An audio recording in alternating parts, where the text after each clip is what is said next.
How's the coffee coming, Angel? Hello, everybody. Oh, hello. How do you do? Hey, dudes. How do you do? I'm sorry to get you up so early. I see no need for any further delay. Suppose we get down to business. Your morning wake-up call. David Zublick's Awake Nation. Truth with a shot of espresso starts now. Well, this is a weird story. I mean, it's about as weird as it gets. And of course, it takes place in Florida. Absolutely. A new case study published Wednesday in the Journal of the American Medical Association, Cardiology, tells of a Florida man who had such high levels of cholesterol that it literally started seeping out of his body. Ew. Cardiologists at Tampa General Hospital said the man in his 40s came in complaining about a very noticeable yellowish nodules emerging from his hands and elbows. About 8 months before, the man had switched to the so-called carnivore diet. He ate high amounts of fat. He regularly ate 6 to 9 pounds of cheese, whole sticks of butter, and daily fatty hamburgers. Remarkably, the man reported losing weight and improved mental clarity after he started the diet. Okay, but unfortunately, he started leaking cholesterol. Doctors found that the blood cholesterol level exceeded 1,000 milligrams per deciliter, well above the high normal level of 200. They diagnosed him with something called xanthelasma. Now, normally, excess cholesterol is carried away by the white blood cells, but when there's too much cholesterol, the cells form deposits in your body that eventually erupt from the skin. Pictures show the man's hands with bright yellow cholesterol patches under the skin. I'll save you the photographs. Despite the diagnosis, the report does not say what steps, if any, the man took to remedy the situation. So there you go, a literal Butterfingers. Right. Oh, man. Now, speaking of that was a disgusting story. He would be great around a lot of potatoes. Yeah, well, he would. He would indeed. Yes, twice baked. Speaking of disgusting things, Reddit asked, what is the thing you find disgusting? Joe Biden. But others don't. Joe Biden. Well, that's true. He's gone now. Is he? Well, he's here. He's here on our show from time to time. But no, it's like, is there something like this, like that other people? I mean, everyday situations. I'm not talking about people. Some of the responses. Listen to this: empty glasses of milk. That little bit left behind always makes me want to throw up for some reason. Sitting in a warm seat someone was just sitting in. Yeah, that's weird. The texture of wooden cutlery, like cooking spoons. It's weird. Corduroy. I love corduroy. Do you? I used to wear corduroy pants. I should get some more corduroy pants. I think they're back in fashion. Belly buttons. I have an irrational hatred of them. Oh, that's terrible. Sharing headphones. Mm-hmm. Eating birthday cake after someone has blown all over it, especially a kid. That makes sense, but never stopped me. Cotton balls and styrofoam. Together? That doesn't bother me. Microfiber. Worst texture ever.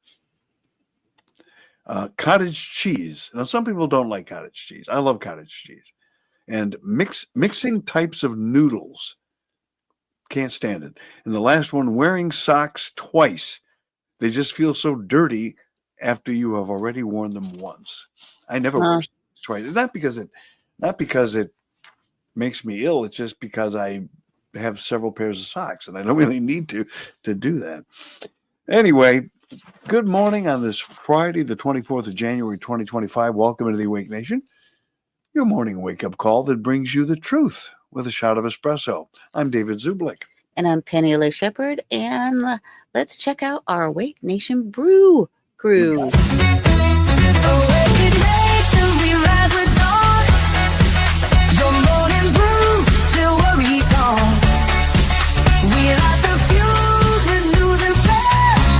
It's your day, so come prepared. Traffic's buzzing, streets are tight. We bring the heat, your guiding light. No matter what the forecast says, we'll warm your heart, come storm or haze. Tune in, dear, while on the move. Thumping bass, it sets the groove. Headlines flowing, be precise. Turning ears, it's paradise.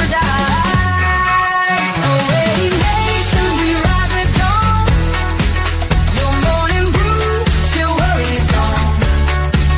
We light the fuse with news and flair. It's your day, so come prepared.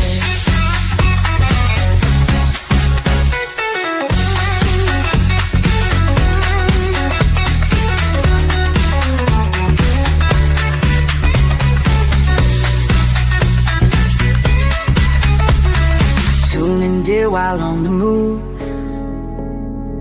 Thumping bass, it sets the groove. Headlines flowing, be precise. Turning ears, it's paradise. Awake nation, we rise with dawn. Your morning brew, till worry's gone. We light the fuse with news and flair. It's your day, so come prepared.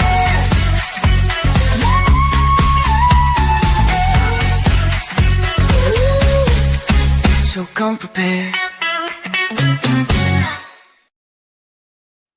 Love it. And we are back with the headlines. Yep. One thing that wasn't in the headlines today, which I texted you earlier because I started crying.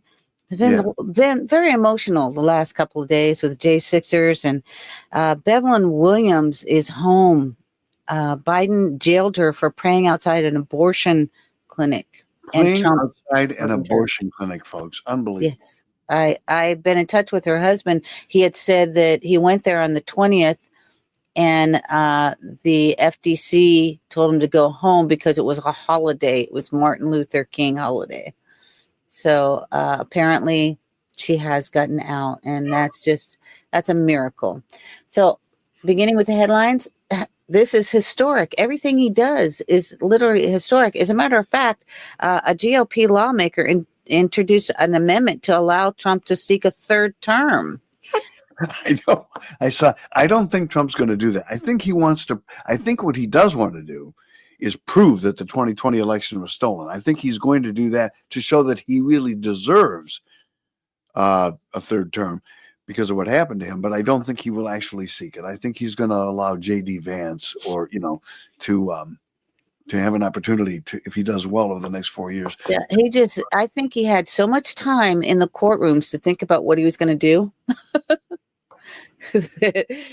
He figured out all the stuff that he needed to do to fix this nation, and he's doing it. Promises made, promises kept. Trump orders a declassification of JFK, RFK, and MLK assassination files. On January 23rd, 2025, President Donald Trump signed an executive order to declassify files related to the assassinations of President John F. Kennedy, Senator Robert F. Kennedy, and Dr. Martin Luther King Jr. As you know, he was sworn in on King's holiday. He was, yes.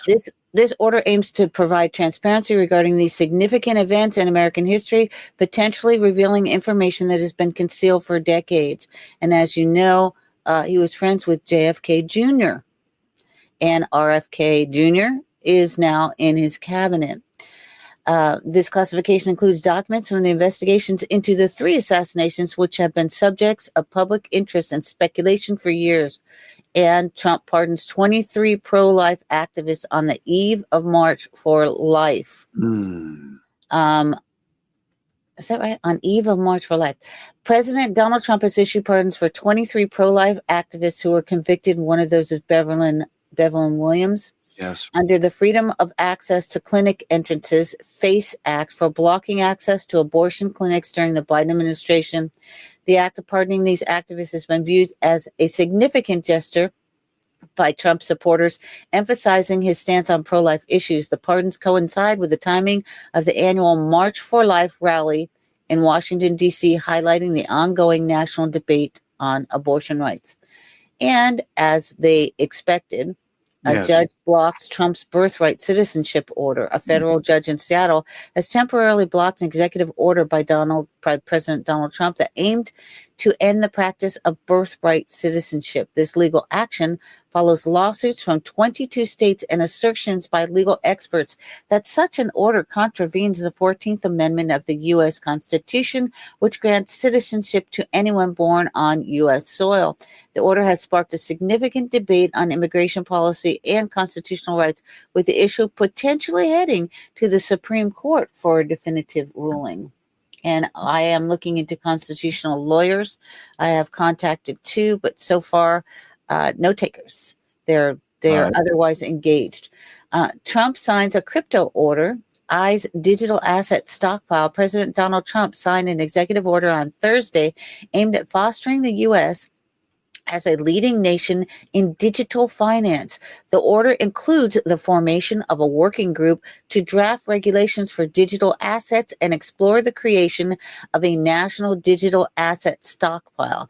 This move follows a significant phone conversation between Trump and El Salvador's President Nayib Bukele, reflecting an interest in leveraging cryptocurrency for economic benefits. And the Gulf of Controversy, Trump's Gulf of America proposal. President Trump issued an executive order to rename the Gulf of Mexico to the Gulf of America to assert U.S. dominance, sparking a variety of reactions. Internationally, Britain and other entities have refused to recognize this change, maintaining the traditional name unless it achieves widespread acceptance. Domestically, opinions are divided. Some view it as a patriotic move, while others, including major media, continue to use the Gulf of Mexico. This situation has led to discussions on sovereignty, naming rights, and has been met with both serious debate and satirical commentary online. Comedy as well. Representative Marjorie Taylor Greene has proposed legislation to enforce the name change within U.S. government maps, highlighting the ongoing contention over national identity and international naming conventions. And the FBI raided an office of an RI immigration lawyer, and a judge resigns. On January 23rd, 2025, FBI and Department of Homeland Security agents conducted a raid on the Providence, Rhode Island office of immigration lawyer Joseph Molina Flynn. Following this action, Flynn, who previously lived illegally in the U.S. before becoming a prominent immigration attorney and municipal court judge in Central Falls, resigned from his judicial position. The nature of the federal investigation has not been disclosed. And Trump declares the U.S. as world AI and crypto capital at Davos. And we have some film on that. President Donald Trump, speaking at the World Economic Forum, announced intentions to position the United States as the world capital of artificial intelligence and crypto. He urged global businesses to manufacture in the U.S. with incentives of low taxes or face tariffs, signaling a push towards an America First economic policy. This declaration aligns with recent governmental actions to influence cryptocurrency regulation and policy. And Trump revokes the security for ex-officials amid threats.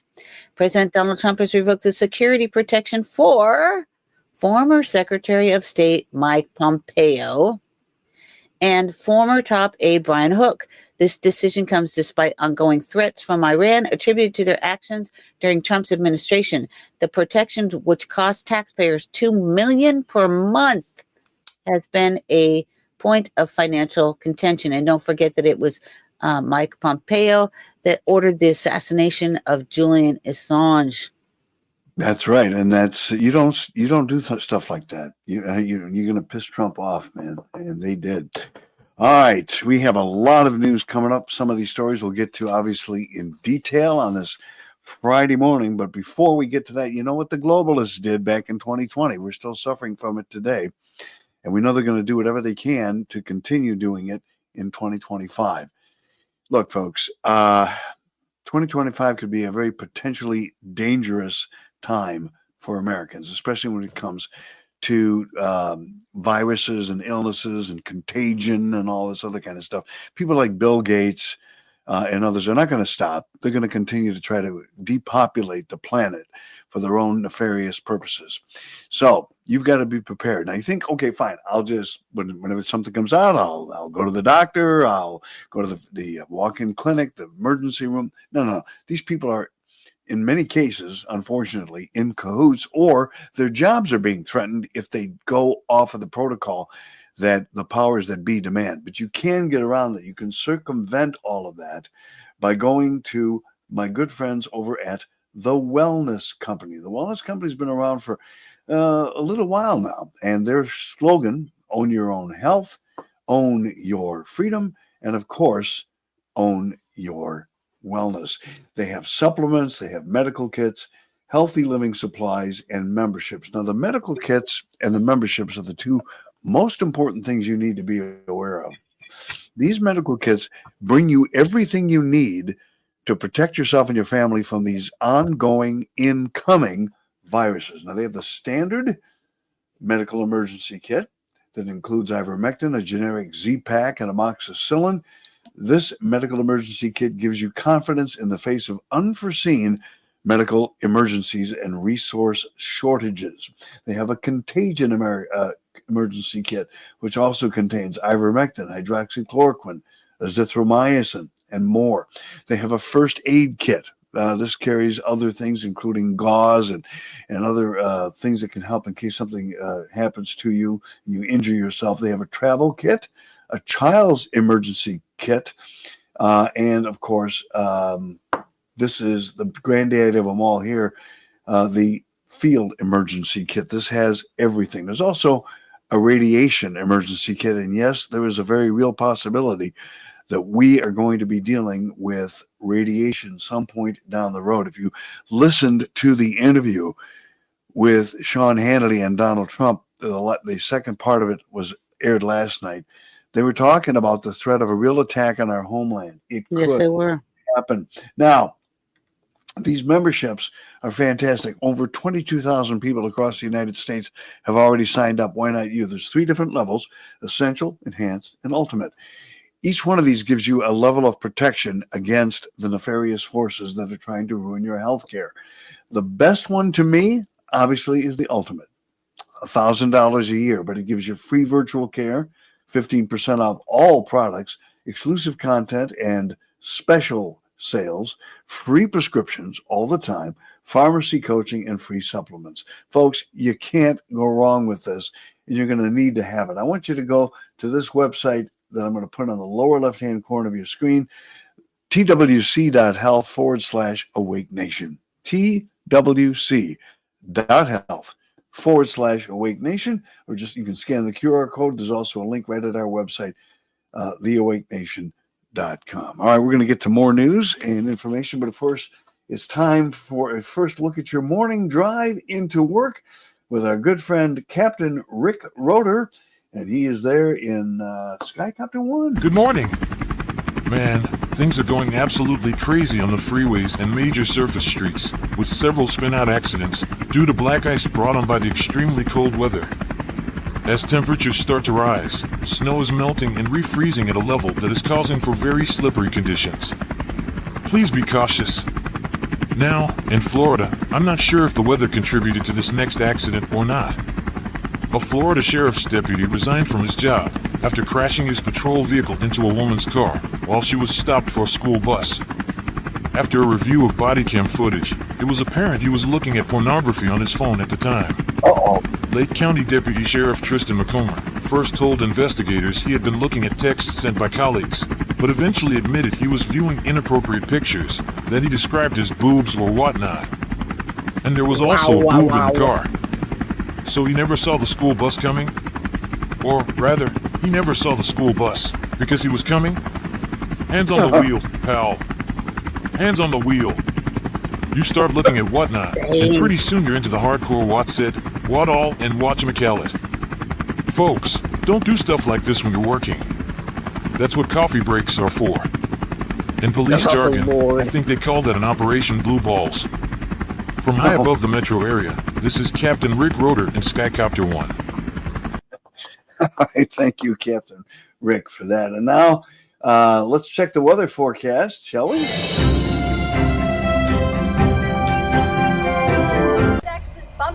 temperature, and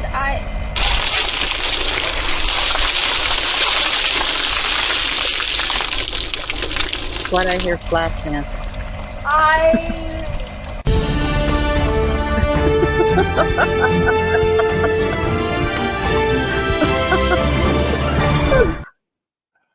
All right. The real weather today, temperatures are beginning to warm up, but only for a few days. Then we're supposed to go back down to the deep freeze right now. I don't have the weather maps in front of me, but temperatures are now in the 20s and the 30s in a lot of places. And what are we at? We're at 15 degrees where I am right now, but it's supposed to warm up into the 30s this weekend, high 20s, low 30s. And then later, then by Wednesday, middle of next week, we're supposed to plummet down again into the cold temperatures. Anyway, you have got that up to date on traffic and weather, so let's get to the news. So I wanted to mention that in our second hour of news today, we have a guest. We have Glenn Baker, who is a veteran and a country recording artist. His band is the Glenn Baker Band, but he's also a documentarian. His documentary is Finish This Fight, Diary of a Pissed Off American Soldier. You can find him at glennbakerusa.com and finishthisfight.us. And then he's going to be joined with a newly pardoned and released J6er, Ken Bonawitz. Try to say that name 3 times fast. Wow.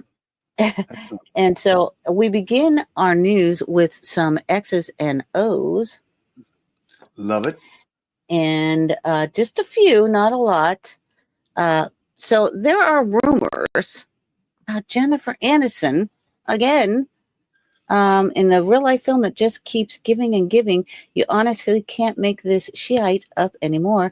It says Jennifer Anderson has turned off comments on Instagram after a DM leaks of affair with Barack Obama. I'm not certain what's going on, but there are some rumors that are being circulated regarding the fact that the Obama marriage is over. It says that they've been living separately for many years.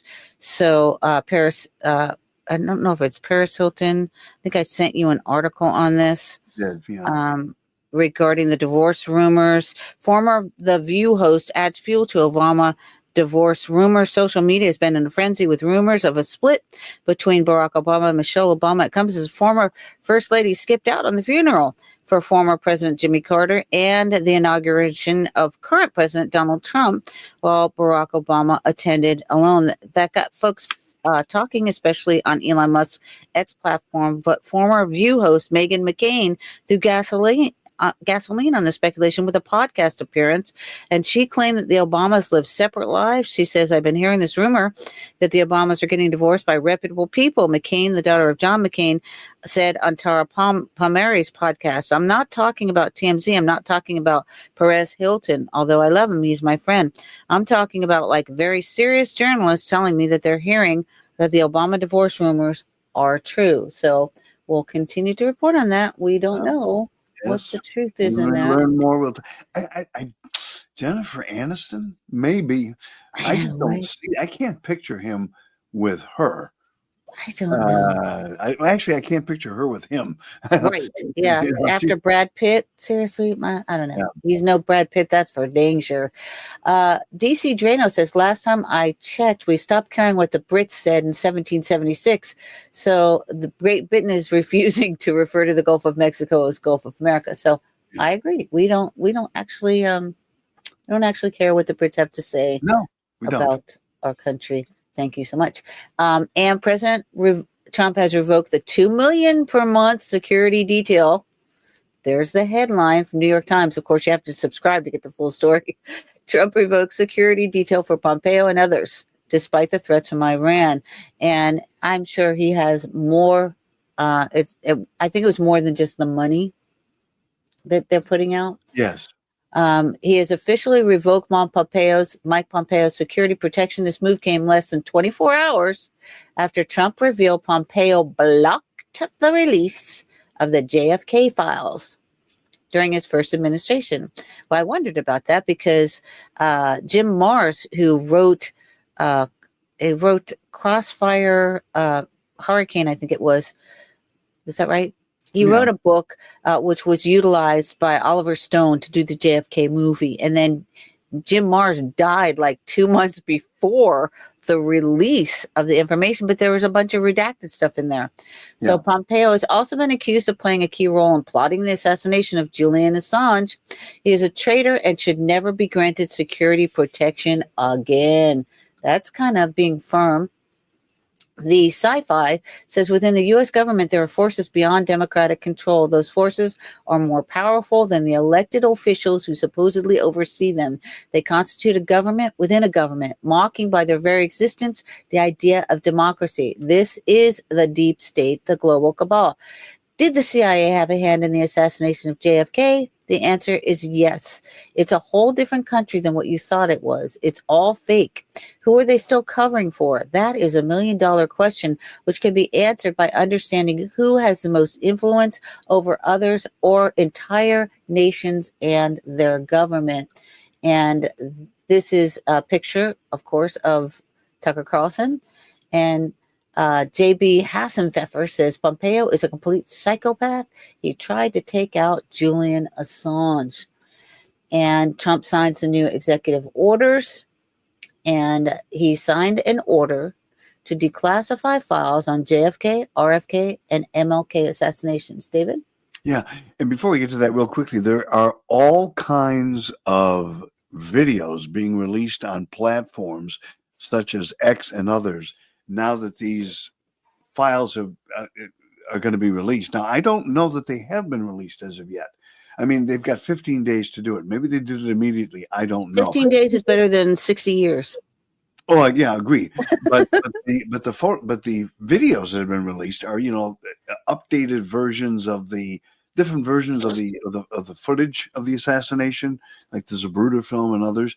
Yeah, and one of them that I saw this morning, and I saved it. I'll try to show it next week on the program. Appears to show, it's a close-up, appears to show the driver of the JFK limousine as one of the shooters. He turns around and boom.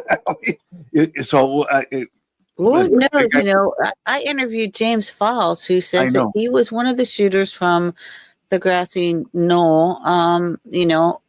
It's refuted. There's so many people coming out with information.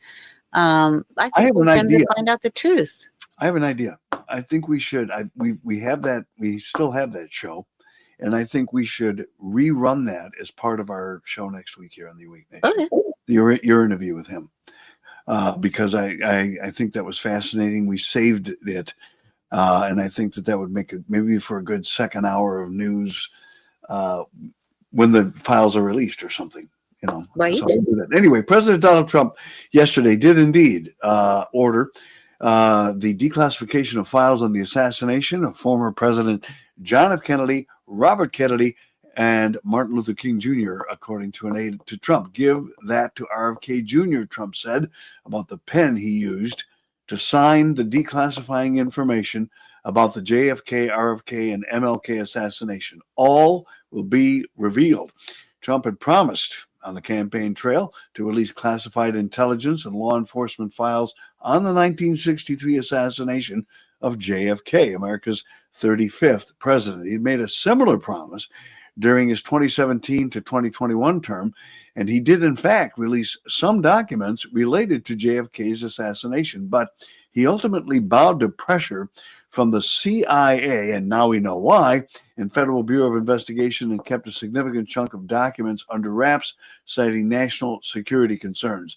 The JFK assassination in particular is a source of enduring fascination in the United States. God, you know how many books have been written about him. I got several right here in my library. Fetzer has spent years investigating this. Yes, he has, and I can't wait to get his take on it.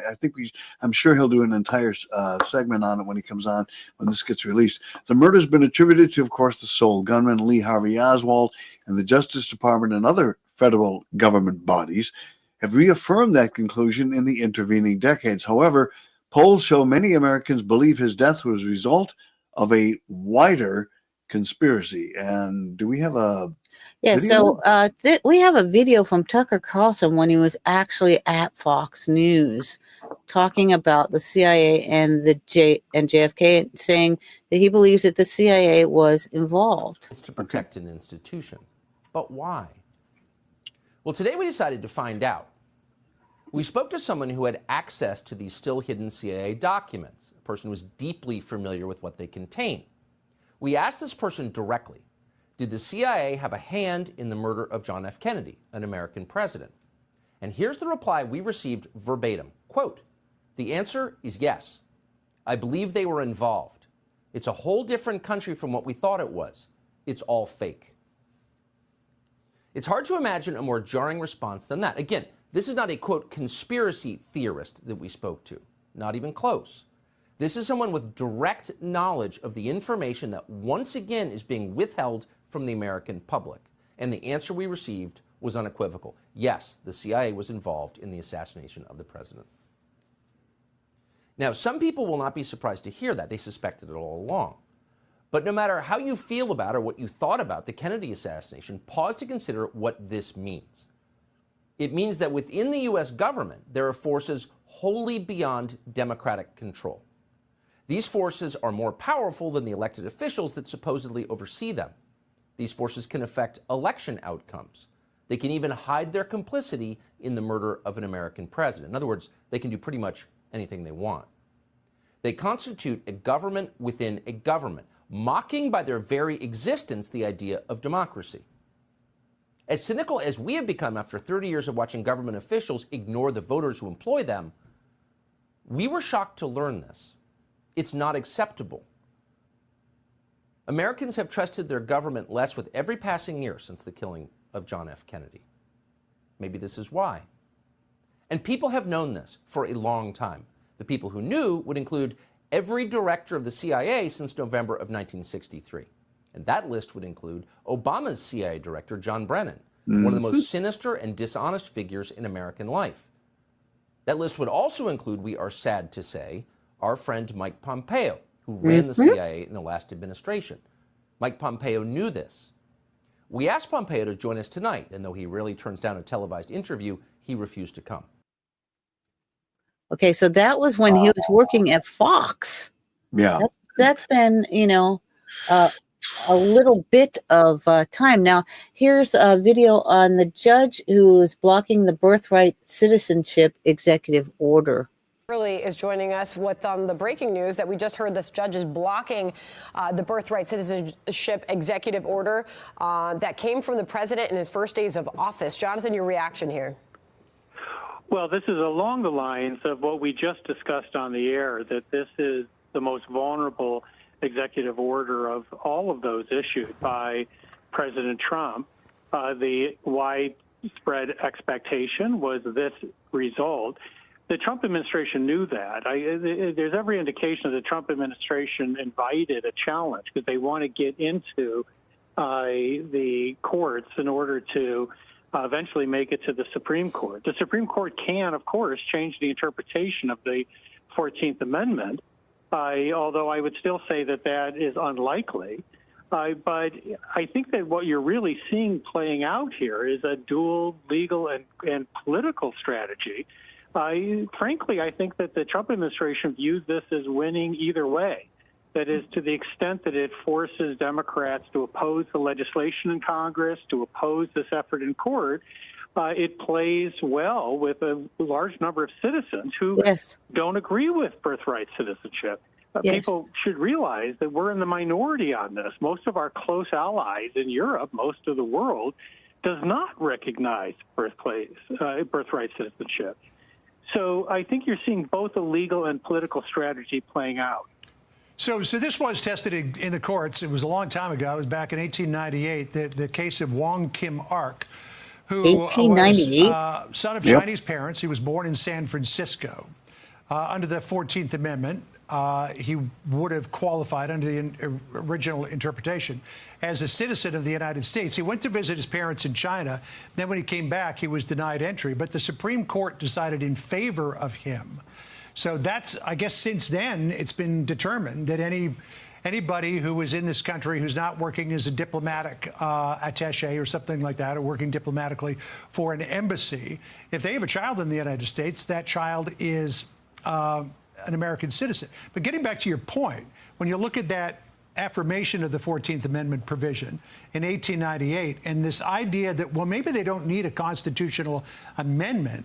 Can the Supreme Court simply clarify what they believe is the intention of the 14th Amendment? Yes, so that is the question. We are at 35 after the hour. All right, 35 minutes after the hour. We'll continue. We've got a lot more news coming up. And, of course, in the second hour of the program, we have a couple of special guests. So, look, if you've been battling weight issues for quite some time, it's time you did something about it.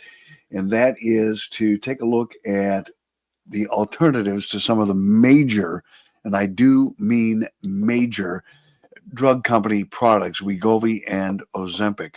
There's an all-natural replacement. It is called the Life Vantage GLP-1 MB Core formula.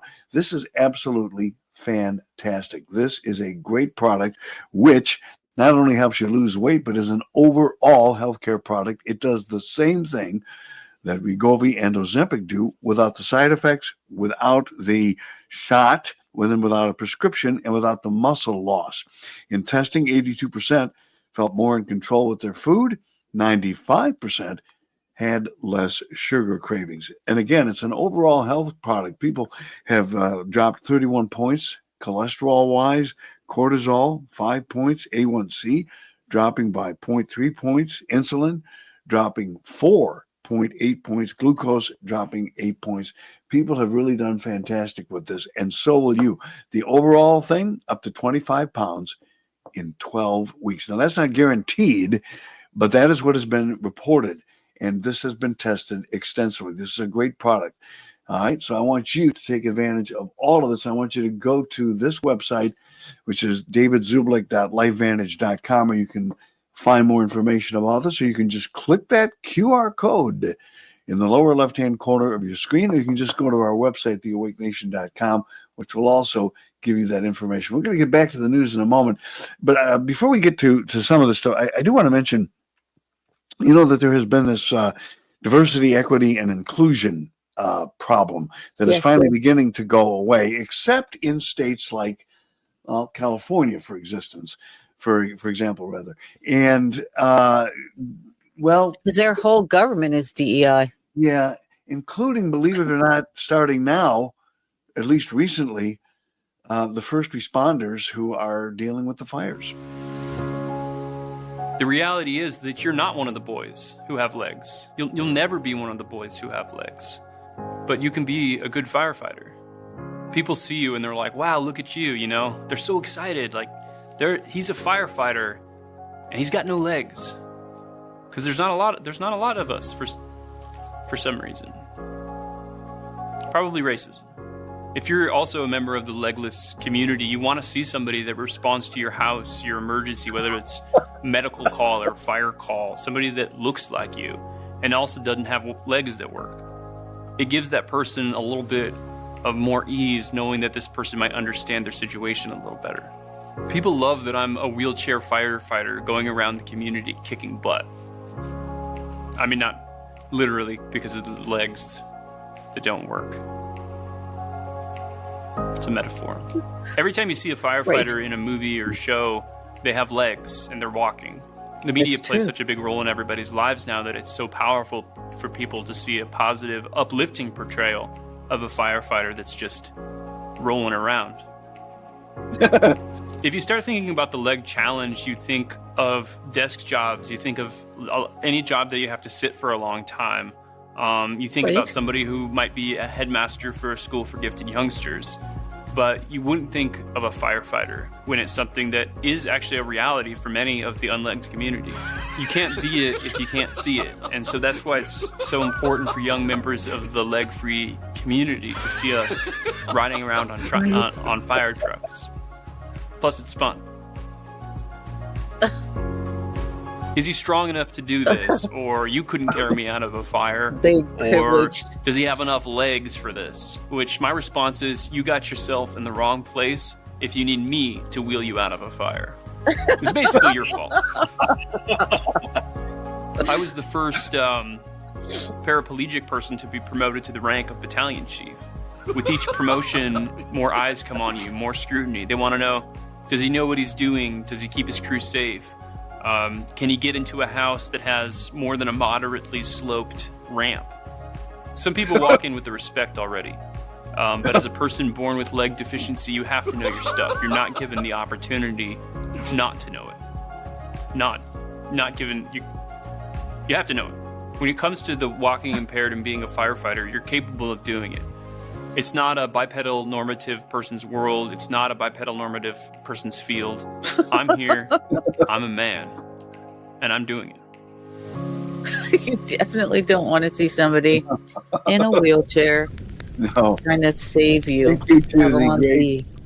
Babylon B. For that. I'm also a lesbian. If my calculations are correct, you're at the end of the video and the end of the world. But it doesn't have to be the end of you. Just buy our brand new book, The Babylon Bee Guide to the Apocalypse. It's full of such helpful tips as how to punch and kick things and how to build a bunker. And only then can you survive the apocalypse and make everyone else jealous because they're dead.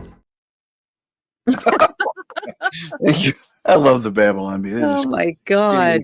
All right, back to some serious. Now, I have a video on Trump declassifying a lot of things, but also declassifying JFK.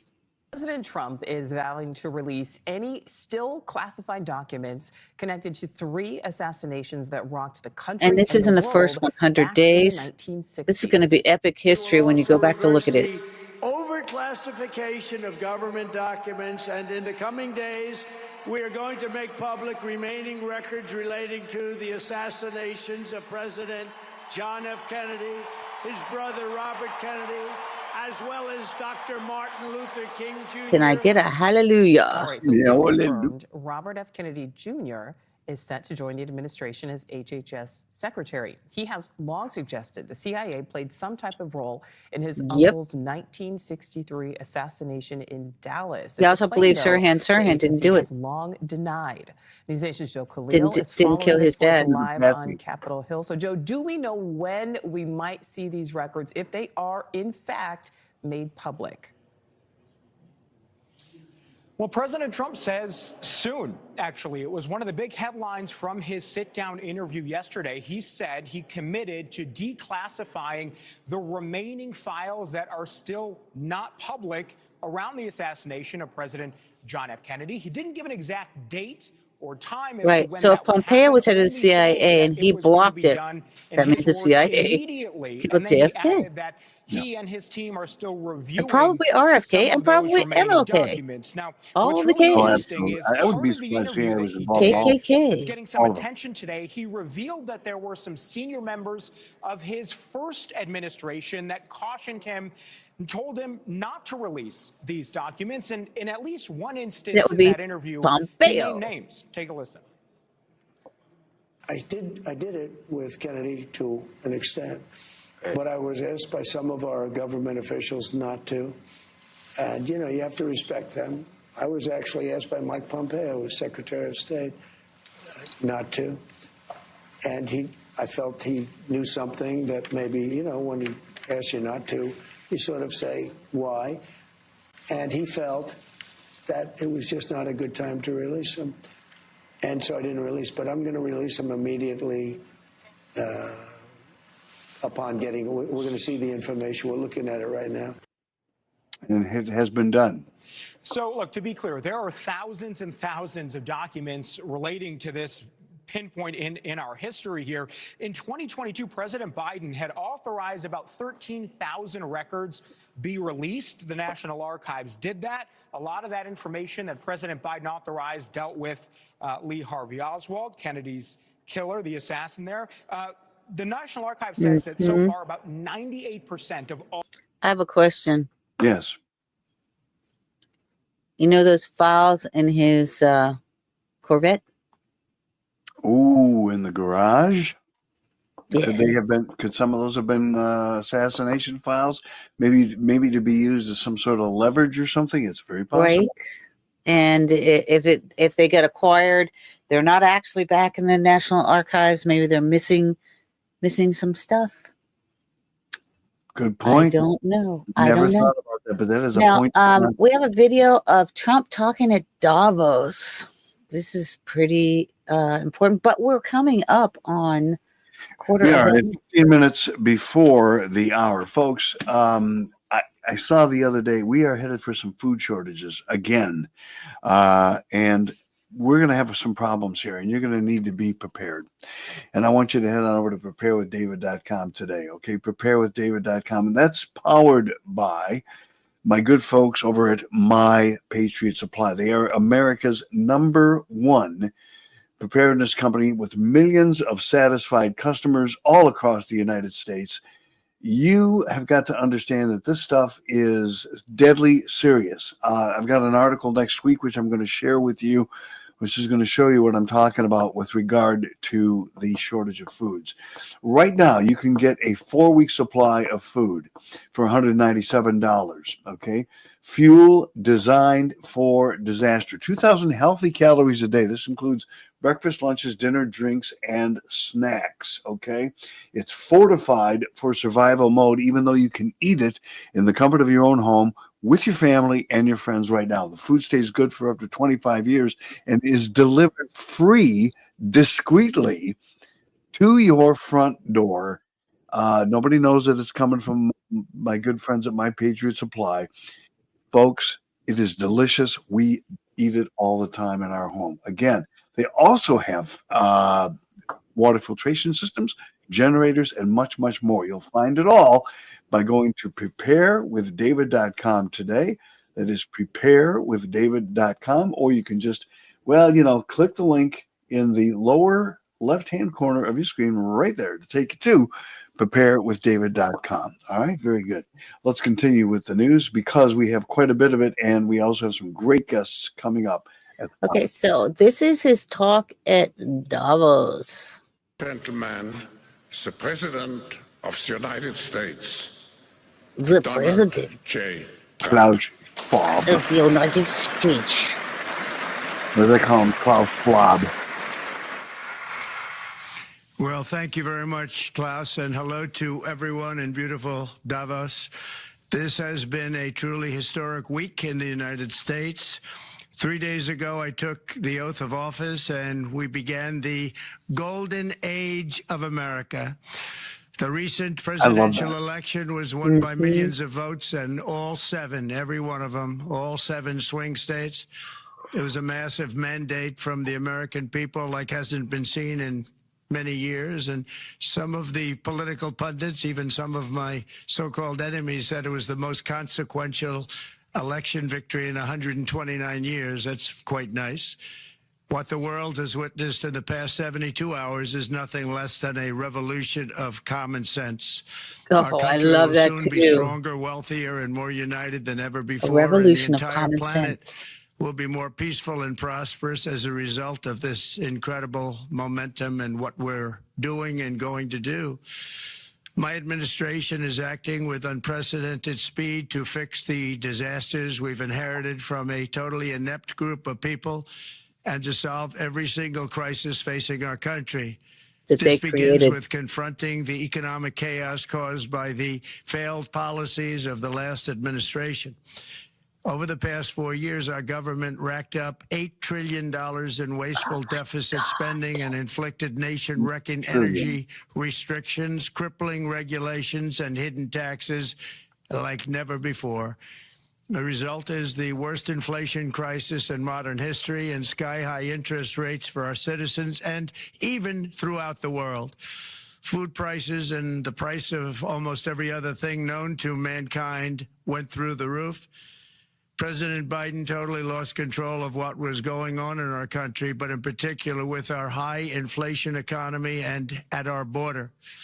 Because of these ruinous policies, total government spending this year is $1.5 trillion higher than was projected to occur when I left office just 4 years ago. Likewise, the cost of servicing the debt is more than 230% higher than was projected in 2020. The inflation rate we are inheriting remains 50% higher than the historic target. It was the highest inflation probably in the history of our country.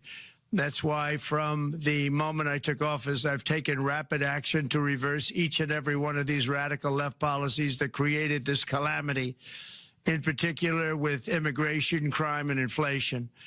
On day one, I signed an executive order directing every member of my cabinet to marshal all powers at their disposal to defeat inflation and reduce the cost of daily life.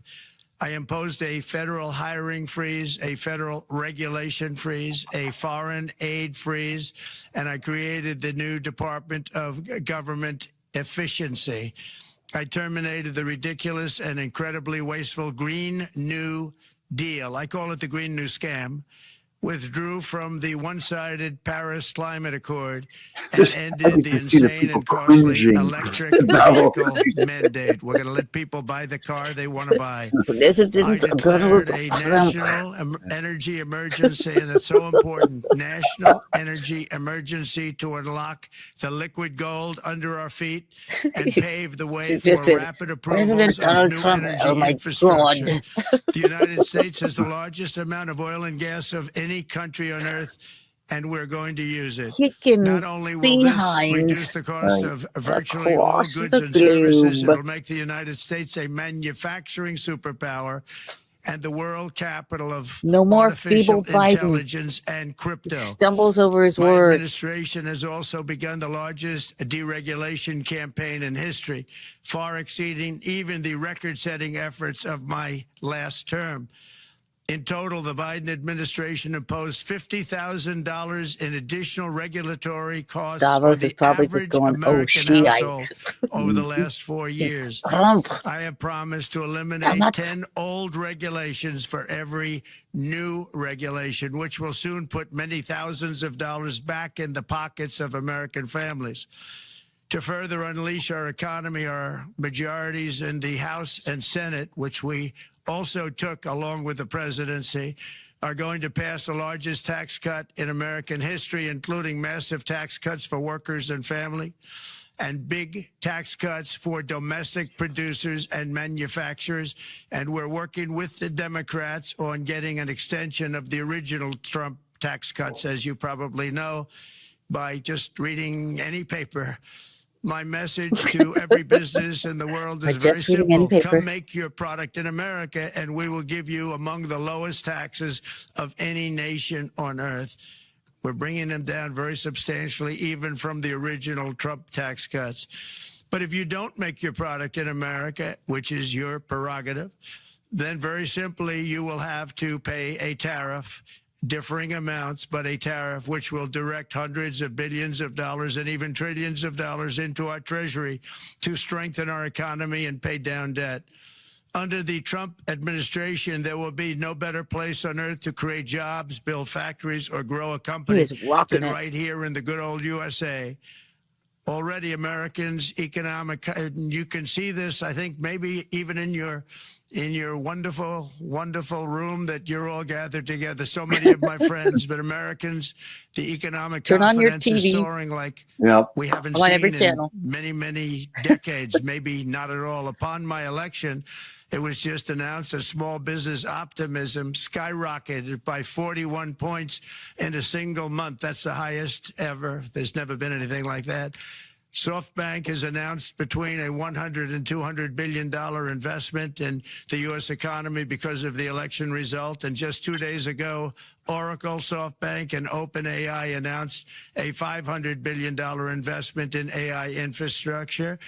Other companies likewise have announced billions and billions and billions, adding up to trillions of investment in America and the United States. And it's also reported today in the papers that Saudi Arabia will be investing at least $600 billion in America. But I'll be asking the Crown Prince, who's a fantastic guy, to round it out to around $1 trillion. I think they'll do that because we've been very Crown Prince is good weighing to in. them. And I'm also going to ask Saudi Arabia and OPEC to bring down the cost of oil. You got to bring it down. Which, frankly, I'm surprised they didn't do before the election. That didn't show a lot of love by them not doing it. I was a little surprised by that. If the price came down, the Russia-Ukraine war would end immediately. Right now, the price is high enough that that war will continue. You got to bring down the oil price. You got to end that war. They should have done it long ago. They're very responsible, actually, to a certain extent, for what's taking place. Millions of lives are being lost. With oil prices going down, I'll demand that interest rates drop immediately, and likewise, they should be dropping all over the world. Interest rates should follow us. All over, the progress that you're seeing is happening because of our historic victory in a recent presidential election, one that has become quite well known throughout the world. I think a lot of things are happening to a lot of countries. They say that there's light shining all over the world since the election, and even countries that we aren't particularly friendly with are happy because they understand what there is a future and how great the future will be. Under our leadership, America is back and open for business. And this week, I'm also taking swift action to stop the invasion at our southern border. They allowed people to come in at levels that nobody's ever seen before. It was ridiculous. I decided and declared to do, and very, very importantly, a national emergency on our border, immediately halted all entry of illegal border crossers, of which there were many, and began promptly returning the illegal trespassers back to the place from which they came. That action, as you've probably seen, has already started very strongly. I've deployed active duty U.S. military and National Guard troops to the border to assist in repelling the invasion. It was really an invasion.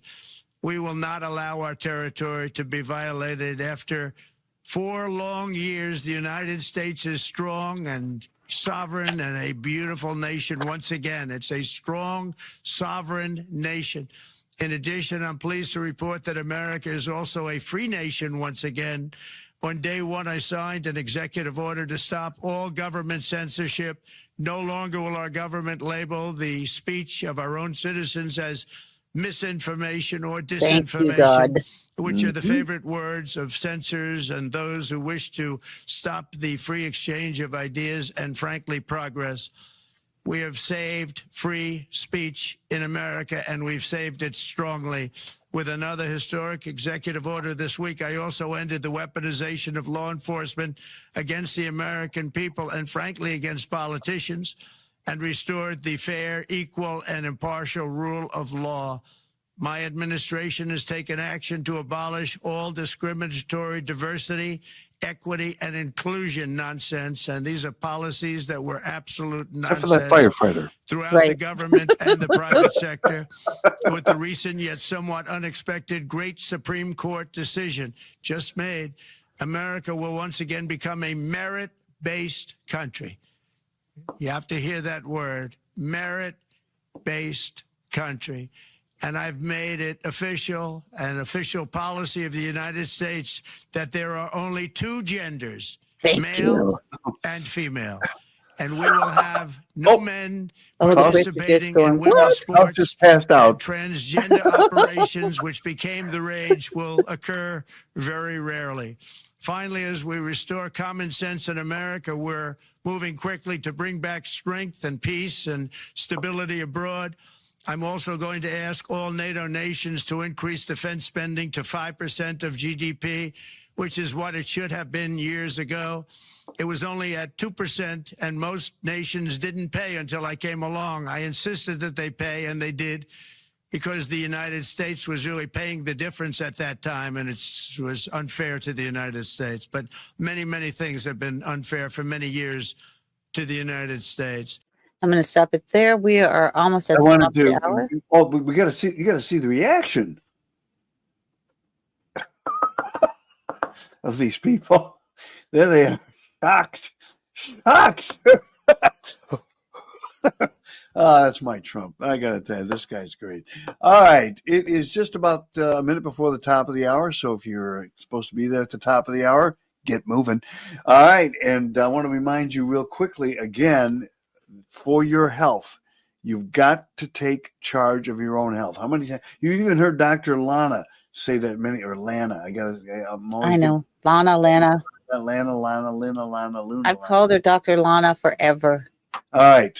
Again, go to twc.health/Awake Nation. twc.health/Awake Nation. Choose from one of their premier healthcare plans where you can get up to free prescriptions, pharmacy coaching, 15% off all products, and free virtual care, depending upon the plan that you choose. And again, they also have these medical emergency kits, which you're going to want to have in your home, that have all the medications, azithromycin, Z-Paks, hydroxychloroquine, ivermectin, all of them. All right, choose the kit that is best for you. Do it today. Do not delay. Oh, I like that. Do it today. Do not delay. All right, so just do that today. Go to twc.health/The Awake Nation. We are now at the top of the hour. And we're going to be having our guest, Glenn Baker. He is a veteran and a country recording artist. His band is the Glenn Baker Band. He's also a documentarian. His documentary is Finish This Fight, Diary of a Pissed Off American Soldier. You can find him at glennbakerusa.com or fishthisfight.us. And he's also bringing with him, for some reason I'm not going to the next slide. He's also bringing with him today a pardoned J6er, Ken Bonawitz. All right, shall we bring them in? Yes. Let's do it. Let's Wake go. up, get busy. Wake up, get busy. Wake up, get busy. Yeah. Get busy. All right. Good morning, gentlemen. Welcome to the program. Glad to have you with us. How are you? Good morning, David and Penny. Good morning. Yippee, we can hear you. Outstanding. I love it when you can hear me. I am happy to be here, but I'm not nearly as happy as this guy right here. Right. That smile. Thank God. And thank God you're free, sir. Thank God. Glenn, how do you know Ken? Man. Well, Kenny and I met, or Ken, my gosh, I got scolded for calling him Kenny yesterday. Ken and I met through the political system here in 2020. I think, if I remember right, I found you on Facebook. Yes. He was printing T-shirts, and I was just releasing my new song, Freedom, back in 2020. And so we connected, and we became friends, and he brought me actually into some of the shows that he was working the T-shirts on. And I was singing for some politicians running for Congress here in the communist capital of Florida, Broward County. So, yeah, we became friends from that point out. Well, as you know, I am from Miami. I was born and raised in Miami. Went to school in Florida, so I know the area very, very well. I was raised off of Ives Dairy Road, off the 95. So it's like a little pocket which people don't know about. This has been a very emotional time for me. I can't imagine what it's been like for you. I'm going to be interviewing J6ers also on another show that I do, Agent X11. We're going to have Gina Bisagno on this evening. We would love it if you would agree to be on that show as well. But part of I didn't realize until I had her in for a sound check that my intro in Agent X11, the end of it is about justice. And I have a thing saying there's a new sheriff in town, Trump, and showing the J6ers. And when she pulled up her ankle bracelet, I just started weeping. I've known her for about 4 years now. So we've had a lot of J6ers on the show. Can you please tell us your story? Sure, absolutely. I was contacted by a local church organization. Like Glenn said, I was doing a lot of the rallies, the street corner flag waving, all that kind of stuff. And while I was there, I also kind of offered security, made sure if any counter protesters came around. He's a little bit of a big guy. I don't know if you can tell that on the right. video. It looks like really big. I gained 100 pounds in prison.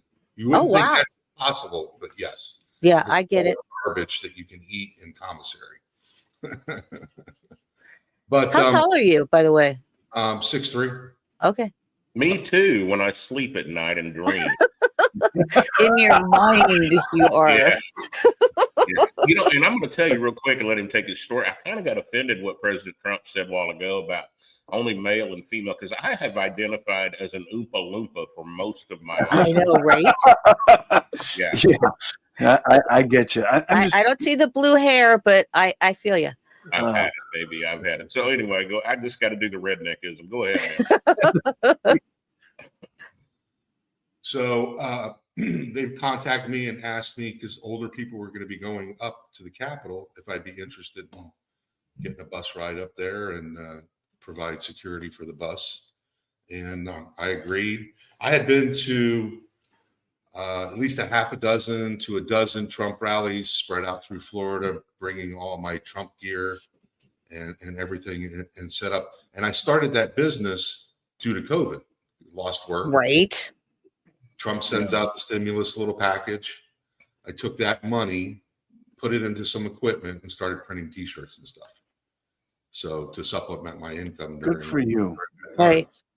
So that's how Glenn and I met, was through that area. And so now we're on our way to January 6th on the buses. And we get there, we arrive early. And just to start the tone off for the day, we go over to Starbucks at Trump Tower to grab some coffee. And so we're kind of like the first ones off the buses. And so we're standing in line, and there's like people that are going to work and all that kind of stuff in front of us. And then all of a sudden the place fills up with everybody wearing patriotic garb, you know? And so I get to the line, I pay, I drink my, pay for my coffee. And the manager at Starbucks starts demanding everybody put their mask on. So that, you can tell that didn't go over too well. But the people that hadn't ordered yet, they had to make a decision. If they want coffee, they got to put their mask on. If they don't, but my coffee's sitting right over there. And all about that time, 5 police officers walk in to the coffee shop. And they weren't called. They were just on their way there anyways. Right. So, they're, asking people to, put their masks on and all that kind of stuff. Like, wait. My coffee's right there. I paid for it without the mask. Give me my coffee and I'll walk out the door, So that happened. And when I got outside, they were outside and talked to them a little bit, and Second Amendment issues with their parents, or they'd be prepared to take guns away from their parents if anything happens with that. So that ends, and the rally's starting and everything like that. And I was all the way up at the monolith at the top, and I worked my way down, and we got as close as we could get without being in the VIP area. To the Trump rally, or Trump himself. Yeah. Trump. He's not speaking yet, but we're working our way down and everything, which is a road, that you can stand on. So the rally's going off, and prior to Trump going on, there's 2 gentlemen that are standing there. One of them has a sign saying something derogatory about Trump sleeping with his daughter. Oh God. So there's a white guy and a black guy. The black guy's a big guy. In the picture, actually, that you brought up, where I'm nose to nose with somebody, that's an FBI agent, by the way, or an informant or something to that extent. Because why am I in a picture with that man hours before January 6th starts off at the Capitol? Right.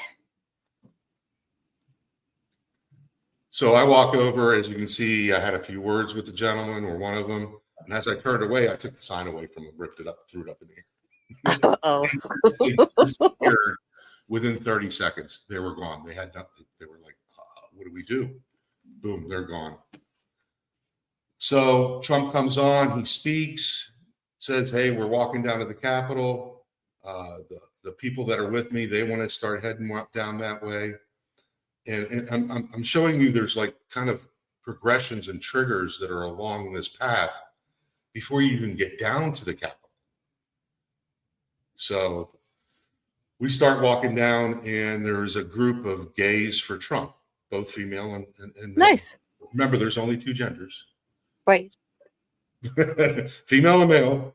So there's 3, I don't know what, Palestinian but Arab kids, young men taunting this group of people, saying they're going to go to hell and God doesn't love them. And if you were in our country, we'd throw you off the roof. Oh Lord. Yeah. Yes. And they do too. Yeah, that's true. Yeah. So give you a little back. When I was in school, I was always a big guy. Okay. I was the guy that you came to when you were getting. Were you like 6'3" in 5th grade? 6'2", 245. You protected people from Yes, both. you're the one that I would like say, hey, these people are bullying me. Yes. So it's just the way I've been all my life, that type of person. I've rescued people on the side of the road after car accidents. I get involved in trying to help my community as much as I can. Been a youth football coach for over 30 years too. So 30 years? Yeah. Yeah. Where? I started way before I had kids. Well, I grew up in Miramar, Florida. Really? Yeah. Okay, I went to school in Miramar. I went to school in Miramar. I'm actually from Dade County, but I went to school at Henry D. Perry Jr. High School in Miramar. So did I. Are you kidding me? Small world. What the H? Yeah. I went there. Yes. Wow. Yeah. Okay. So I intervene with the gays for Trump and get, that situation, chase the guys off. And we continue walking down. And at that point in time, I lost a couple of the people that I was supposed to be watching. They moved on. So I figured I'll catch up with them. I'll find them somewhere along the path. As I'm walking down from one of the big buildings with the big staircase that goes up, someone's yelling, they just shot and killed a woman. Oh my God. The police just shot and killed a woman. Now, how did that information get out so fast? Right. When everything was locked down. Remember, That's a good point. That's a very good point. Our cell phones didn't work. So it's not like someone was standing. Why didn't the cell phones work? Were they blocking signals in that area? Signals. Yep. Yes, they were. Oh, wow. Wow. At 9 a.m., they started blocking signals. Wow. Helicopter traffic all around. And then all of a sudden, the air traffic was shut down. You didn't see a plane or a helicopter anywhere. Huh. So they closed the airspace down, too. Yeah. Why do you think they blocked the signals from the phones? Because they didn't want people reporting live to what was going on. I get you. Yeah. Oh my God. Because they wanted to control the narrative of what was about to take place, which they instigated, and they wanted to make it look like it was a riot or an insurrection, when in fact it was something that the FBI started, and that and that Nancy Pelosi probably orchestrated. I'm going to just come out and say it. And they knew that if anyone was taking real video, and some people were still able to do that, thank God, that it would blow up in their faces, so they had to cut off the signals. Okay. So now there's no helicopters, no news helicopters in the air anymore. Prior to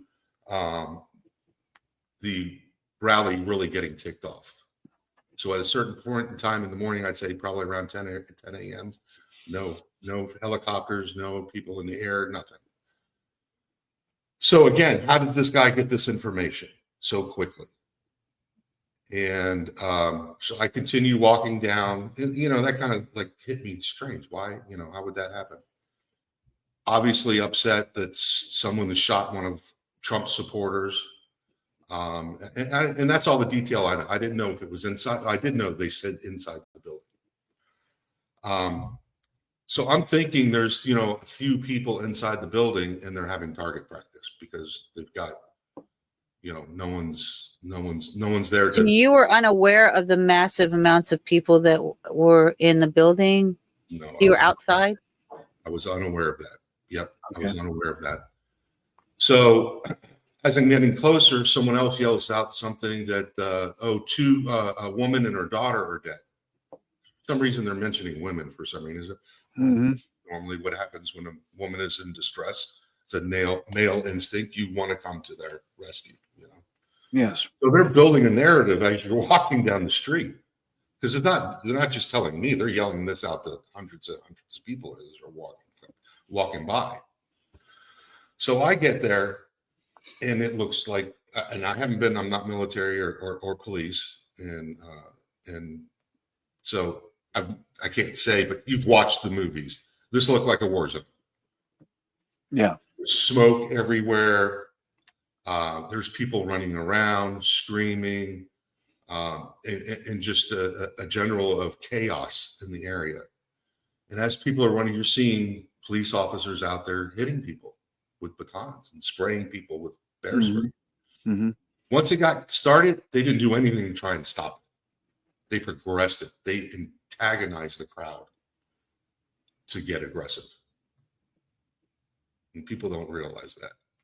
Did you see any situations that have been described where the police were throwing concussion grenades behind the crowd so that the crowd would actually move forward into the police, so it would make it appear like these people were attacking the police?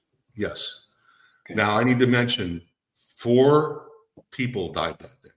Right. Ashley Babbitt, Roseanne Boyle, and 2 gentlemen who died because of the percussion grenades going off next to them and stopped their hearts.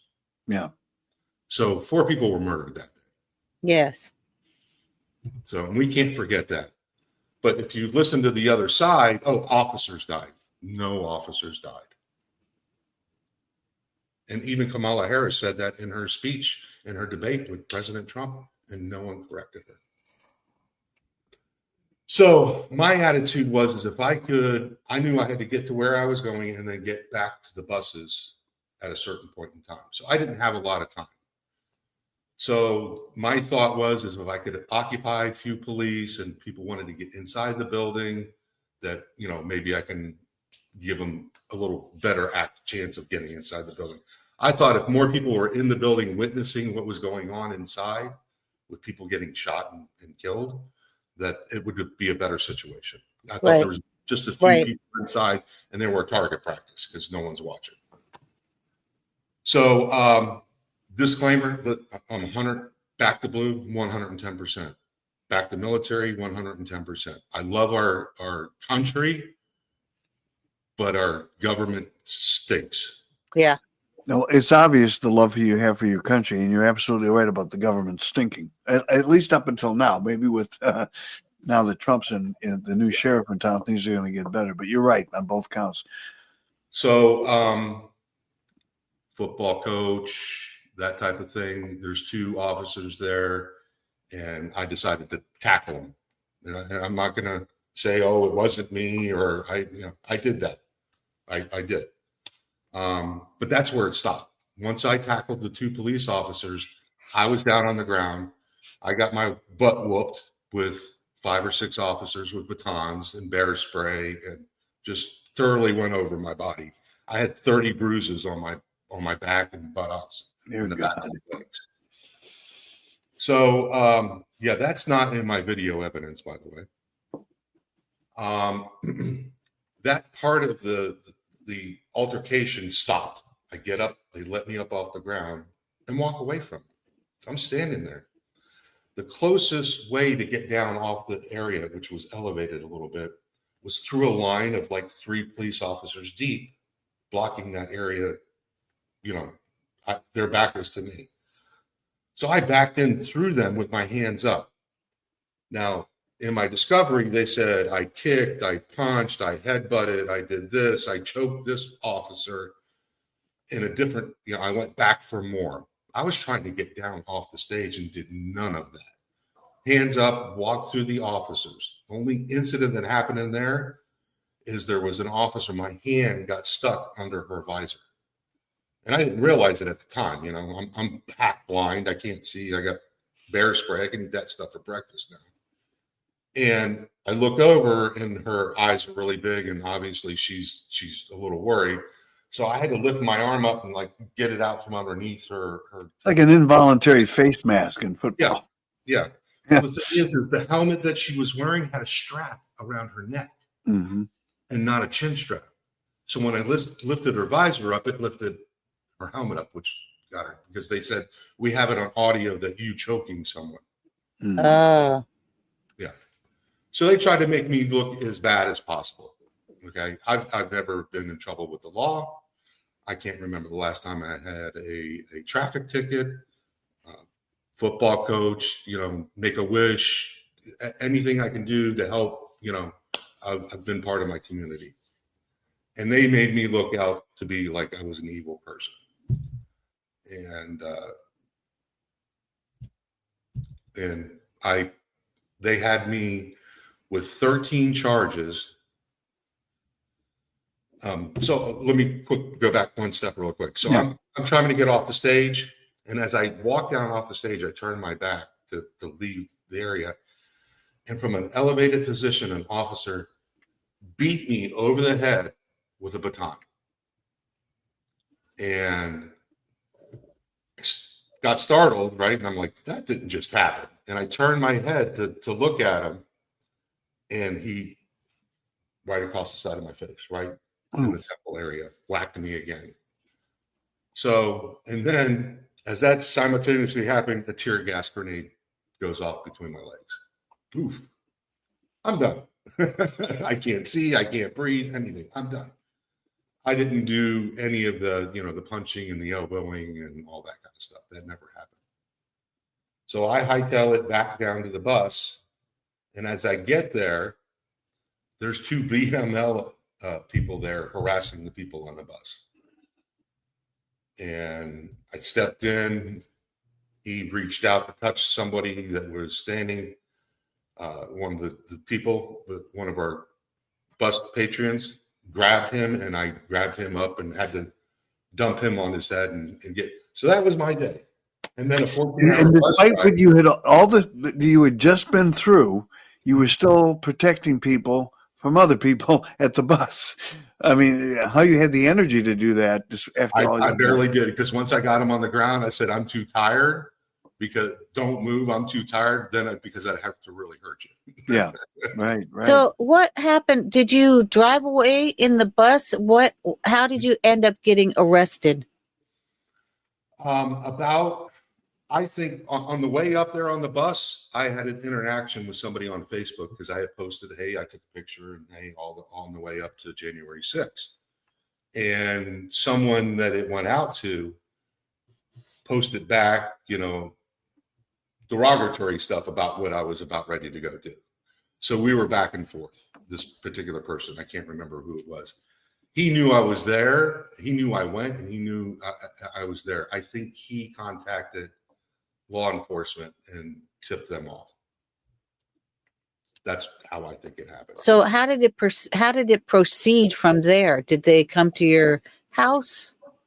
A year after the incident. FBI, a year after? A year after. Wow. So I'm wondering for a full year what's going to happen. So you were worried about it. You just were like looking over your shoulder. Right, because you knew they're arresting J6ers. When are they coming for me? Yeah, absolutely. So, that's gives you a certain type of anxiety. So that year wasn't all that great. They come and visit me. They interview me. I tell them I was there. I didn't go to the full description of, everything. I just said, yes, I was there. I didn't go inside the Capitol. I didn't lie to them. They just didn't ask me any type of question where I could, give that type of answer. And left. It took till January of 22 is when they picked me up. So originally the judge charged me with 13 different counts. Well, before you get there, did they come to your home? Where were you arrested? At your home? Oh, I apologize. So the FBI rused me into going to the post office. Okay. So I get out of my car. I'm at work. I'm in my work car. Well, you need to tell how that happened, though. So you got a phone call from the post office saying you need to come pick up. They love that. You got a phone call from the post office saying you've got a package. Yes. But you're the actual package. Yes. Yeah. So I'm in my work car, my work clothes, What do you do for a living? What were you doing for a living? I know you're a football coach, but I mean, for sure. I was selling pest control. So okay, pest control. Okay, excellent. Okay. Give you a quote and, okay. If you have termites. Yeah, that's what the CIA usually says when they send an agent to observe you. Right. So that's that's what I was doing at the time.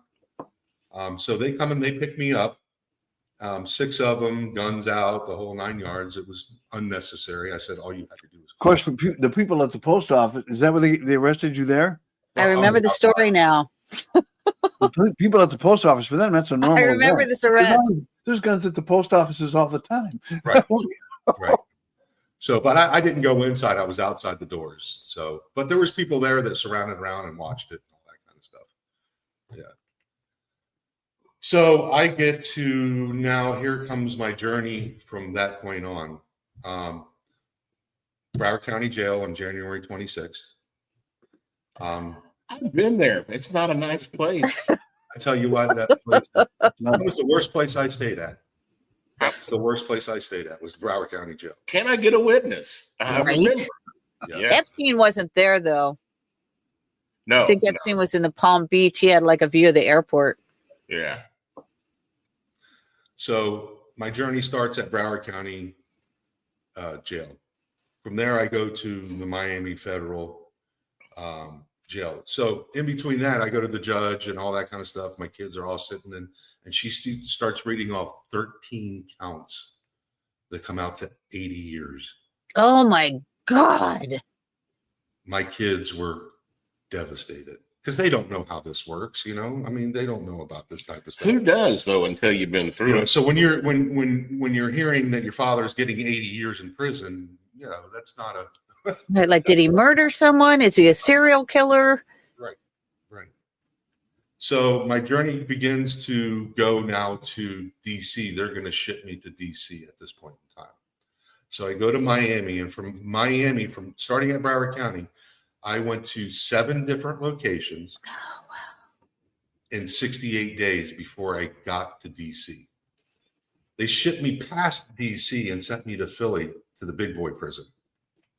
Spent a couple weeks there, sent me past it again to Virginia to another facility before I got to Washington.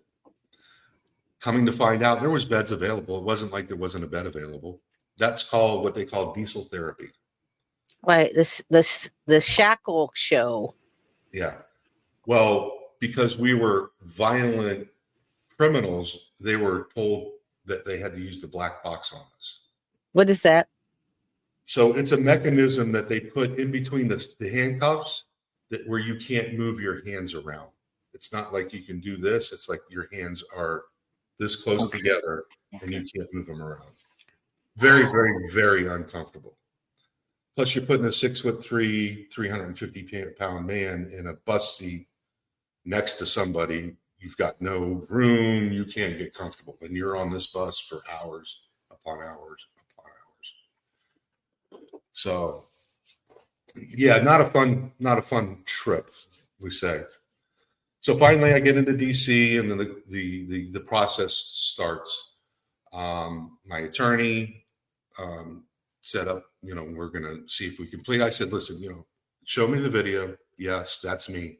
I'm not going to fight this. I'm not going to make a game out of this. I did that.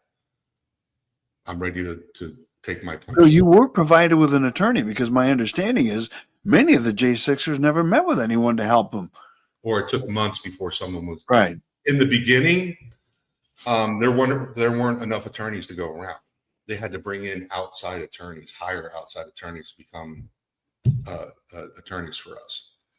So that's possibly why that might have taken some time at that point in time. I'm a year down the road, so right.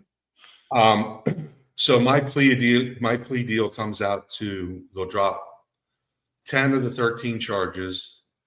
I get 2 111As and a 231 just being in a place that you're not supposed to be, kind of a trespassing type of thing. So I get, my plea is 41 to 51 months. So I go to court, and one of the officers, supposedly one of the officers that I tackled, came to testify against me. So he goes and says what he's saying. He had the nerve to say that because I was a gang member, because I'm also a Proud Boy, that my citizenship should be taken away. If the judge could take my citizenship away. What? Yeah. Are you born in America? That's what this officer asked the judge to do, because I'm a gang member. So the judge ends up giving me, instead of my 41 or my 51 or somewhere in between there, she ends up giving me 60 months.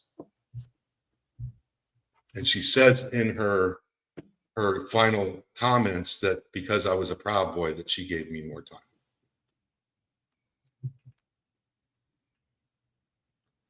So basically, I've been in prison since, was served 2 years, approximately within a couple days. And I'm here now. Now, when you received the news that you were pardoned, tell us how that went, because I know Jake Lang had been in prison for without a trial, I think for... I know Jake. I was with Jake in D.C. Yeah. So he got released, but it was very difficult. He actually tweeted out to Elon Musk and said, that there was a certain guard there that was prohibiting him. I think his name was Allen, Lieutenant Allen. Mm-hmm. And he tweeted out and asked Elon Musk for help. And Elon tweeted him back and said, this will be rectified. So he finally got released. Do we know if all the prisoners in D.C. have been released? Because as of a day or two ago, they were still holding them. I don't know if they've all can't been verify. released. I wonder if the know audience knows that. They're still holding January 6 hostages. Yeah, and that's what they are. They're hostages. In some cases, I understand the federal marshals have been sent in to make sure that these releases are enforced. I don't know if they're all out yet. We'll look into that. I'll check. Can you tell us, while you were in these prisons, did you experience any unusual? Listen, I'm not going to sit here and say it was a cakewalk. But I'm not going to bash the COs or anything. There definitely needs to be some improvement in that area, but I'm not going to, conditions. Yeah, they were bad. The prison that I was at in Kentucky was almost 100 years old. It was built in 1940, and it's fallen apart. Black mold everywhere. Do you know Nick Alvier? No, that doesn't sound. He's a doobie smoking J6er. He has a film company as well, but he said that they put him in solitary for quite some time. A lot of us. I thankfully didn't have to go through that, but a lot of J6ers got real nasty treatment. Were you? Did you encounter any threats from fellow prisoners? I spent, when I was in DC, they were sending in Antifa members to come into our pod. See, so they wanted to instigate something within the walls of the prison, right? So that you would get you would get more time if you killed your Antifa partner. Yeah, we got into a scuffle, and I got stabbed with a pen. Nothing. Flesh wound. But yeah, I had to spend some time. It could have been a lot worse. I had to spend some time in the hole, or they call it the shoe. I'm an older guy, so it's the hole to me. So they take me down to the hole in the DC jail, and they put me in a cell that was probably 140 degrees. It had my God. And this is in the middle of the summer, and it had a steam pipe going through the cell in 3 exterior walls. So the sun was just beating and baking us in that cell. And I'm sitting there, it's just dripping. It's like I was in a sauna.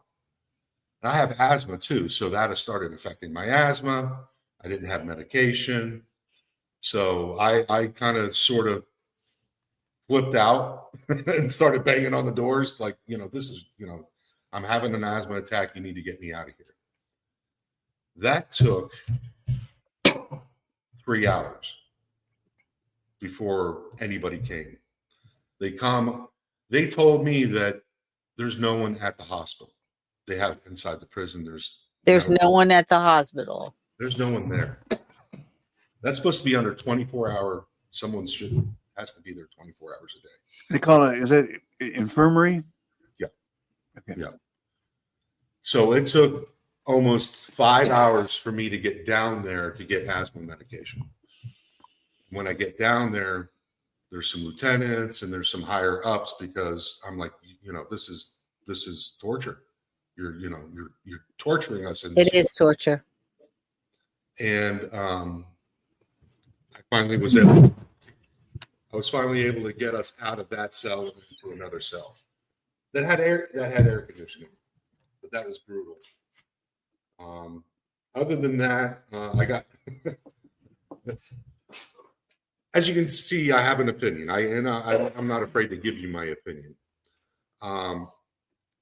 Inauguration day, we're all in the day room watching TV, and we've got President Trump up there. Well, right before he goes to the arena, one of the guys decides that he doesn't want to watch this anymore. Uh-oh. Starts changing the channel. Him and I and some other people that weren't watching, they had the other TVs in there. So yeah, we got nose to nose over that issue. But so now, when you had known, and most of the J6ers had known that was one of his campaign promises, that he said that the first day that he was going to pardon the J6ers, when he actually did it, what was your reaction? And did you anticipate that it was going to be as swift as it was? I thought we'd be out on the 21st. Excuse me. So we had this pre-anxiety to Trump getting elected. Like, so you went through we all did. The entire nation did. Oh my God! We went through that anxiety part of it. I couldn't even figure out how I was going to do the news. David's like, we're going to have to change the entire show. if Kamala had gotten elected, I said we're going to turn this into a I don't know what we're an entertainment thing or a comedy or whatever. But you have to understand too, and I apologize. You guys are out here. Yes, we're in there.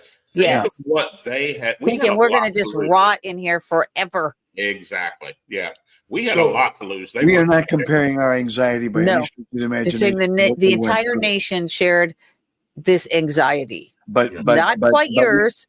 But not yours. I mean, you had it 1,000 times worse. We get that. We're not trying to listen. If it didn't happen and he didn't win, I had another 10 months of my sentence to serve, and I'm out. But I'm thinking of the guys that have gotten 15 and 20 years. How they must be dealing with this. Yes. Because I'm flipping out over 10 months. You know what I'm saying? Yes. So you have that type of anxiety. Then he wins. It turns to a completely different type of anxiety because is it going to happen? Is he going to do it? We've heard, we only get limited information, but we're hearing that he's making positive comments into that direction, but we're also listening to all the other talking heads out there, only not the violent ones, not the violent ones, not the violent ones. Right. So I wasn't necessarily considered a violent one, but it was kind of a violent charge. You know what I'm saying? But I qualified for the First Step Act. So that's their classification. So now I'm worried, am I one of the ones that, it's not going to happen for? So he never came out, President Trump, never came out and said, listen, this is happening, I'm doing it, and everybody's coming out. Up until that day, and he said it. So we had to wait all the way to that time. We had positive information that it might happen, and, we're getting, they're going to look at each individual, so we don't know necessarily what's going on. And I have to give a shout out to a young lady named Glenn. I'm sorry, Glenn. No, I identify as an Oompa Loompa, not a lady. Right. Jen Baker. She's part of the J6 community on the outside that was helping us, getting us donations, putting money on our books and everything like that. She was on top of everything. I picked up the phone and called. She answered. She answered any question. If she didn't know, she got me the answer the best she could. No relation to Glenn Baker? No. But a sweetheart, 110% sweetheart. She helped a lot. Of course, so is Glenn. So is Glenn. There you go. I mean, she even came and saw me in prison twice. Nice. Great. Real great person. But so we get the word. And they come and get us. And the nice thing, and I have to say with Ashland, they worked with us. They got us out. The warden, everybody that needed to be there stayed late and made it happen. Not a hiccup. So they bring us all together. There's 7 of J6ers in Kentucky, Ashland, Kentucky. There's 7 of us, and which was great. We had some people that we can, our comrades, we were able to soundboard off of each other and all that, keep each other motivated and positive, which was a wonderful thing. But we got all together before we went out the doors. And for the first time in 2 years, I had human physical contact. I was able to hug my brothers. And that was wonderful. And from that time on, my face hurts because I haven't stopped laughing and smiling and being, on the outside which is wonderful. So now, how did this affect your relationship with your family, your kids, and that sort of thing? You having gone through this, obviously they were stunned when you were in the court and everything else. But there have been stories of many J6ers whose families cut them off, for whatever reason, it destroyed marriages and separated parents from their kids. The kids don't want to see them anymore and that sort of thing. How were you affected by this? Luckily, I came out fine with that. My 3 beautiful children, my rocks, never wavered. They were behind me 110% because they know who their father is. They know their father isn't some whack. Are you married? I was married 25 years, but unfortunately in 2012, my ex-wife and I, we split. Okay. All right. But you have your kids. They love you. Everything is, thank God for that. I got 6 grandkids too. Oh, wow. So all my family, I have one liberal brother, but he still talks to me. So I didn't lose anybody. I didn't, everybody was there and supportive, my friends. I'd hear about what Glenn's doing and going through a mutual friend of ours, who's my best friend, Ginger Downs. She's another wonderful, wonderful, wonderful person. So I'm getting information about my friends and everything like that. But luckily, I had a great support system. What other J6ers do you know of that you can name that are out? In our group, I'm horrible with last names, but the 7 of them, you got the 3 Mikes, you got Clayton, you got Jim Bob. Jim Bob is a younger gentleman. He's a fantastic kid. He could be my own. He just gotten married and just had twins when he got picked up. So, and then you had Clayton and a couple other guys. We've got all each other's information and all that. And we plan to do once a year, just the 7 of us get together somewhere, and we're thinking January 20th would be that day. All right. Now, the next thing that obviously comes to mind is, where do things stand with you now in terms of your financial situation? If you need help, employment, you had was it your own pest control business? No, I worked for somebody else. Okay. So I am an entrepreneur, and I had to go and get that job to supply money to start trying to open another business. So I had a rubberized roof coating business that had just started to get going. And grand idea with that is to franchise it, because it's a great program, but that's for another time. Yeah. I just want to know how we can help you, or where you stand. I lost everything. All right. I lost everything. Do you have a GoFundMe or some kind of a way that PayPal or something like that where people can help you? Glenn was able to send that, might be able to send that to you. There is a link that that my kids. If you could, I'd like to put it in the description of today's program for our viewers to be able to contribute. So Glenn, if you could send that, text that to Penny, and then she'll send it to me. I got to take my man makeup off and put my actual glasses on to be able to see it. Okay. Fair enough. Yeah. But my kids only had less than 24 hours to come to the place I was at and get my stuff, and unfortunately they were really able to get much. So where are your children now? So have you lived in Florida most of your life? All my life. I was born at Jackson Memorial Hospital. Really? My mom was a nurse there. Wow. The Small age. world, Penny. I know, right? But yeah, grown and raised, and my 3 kids are still here. My 4th daughter's in Georgia, and my brother, middle brother's here, and my older brother's in North Carolina. Let me just share a little bit because I don't want to embarrass you. I know you're open. What you see him wearing and his cell phone that his kids bought for him is what he has. That's my God. In his whole world, that's what he has. I sent you the GoFundMe, David. Okay. Let's be real about it. And I understand. Y'all know my story. I've been on your show, and I've heard mine. I lost everything. I know what this thing feels like.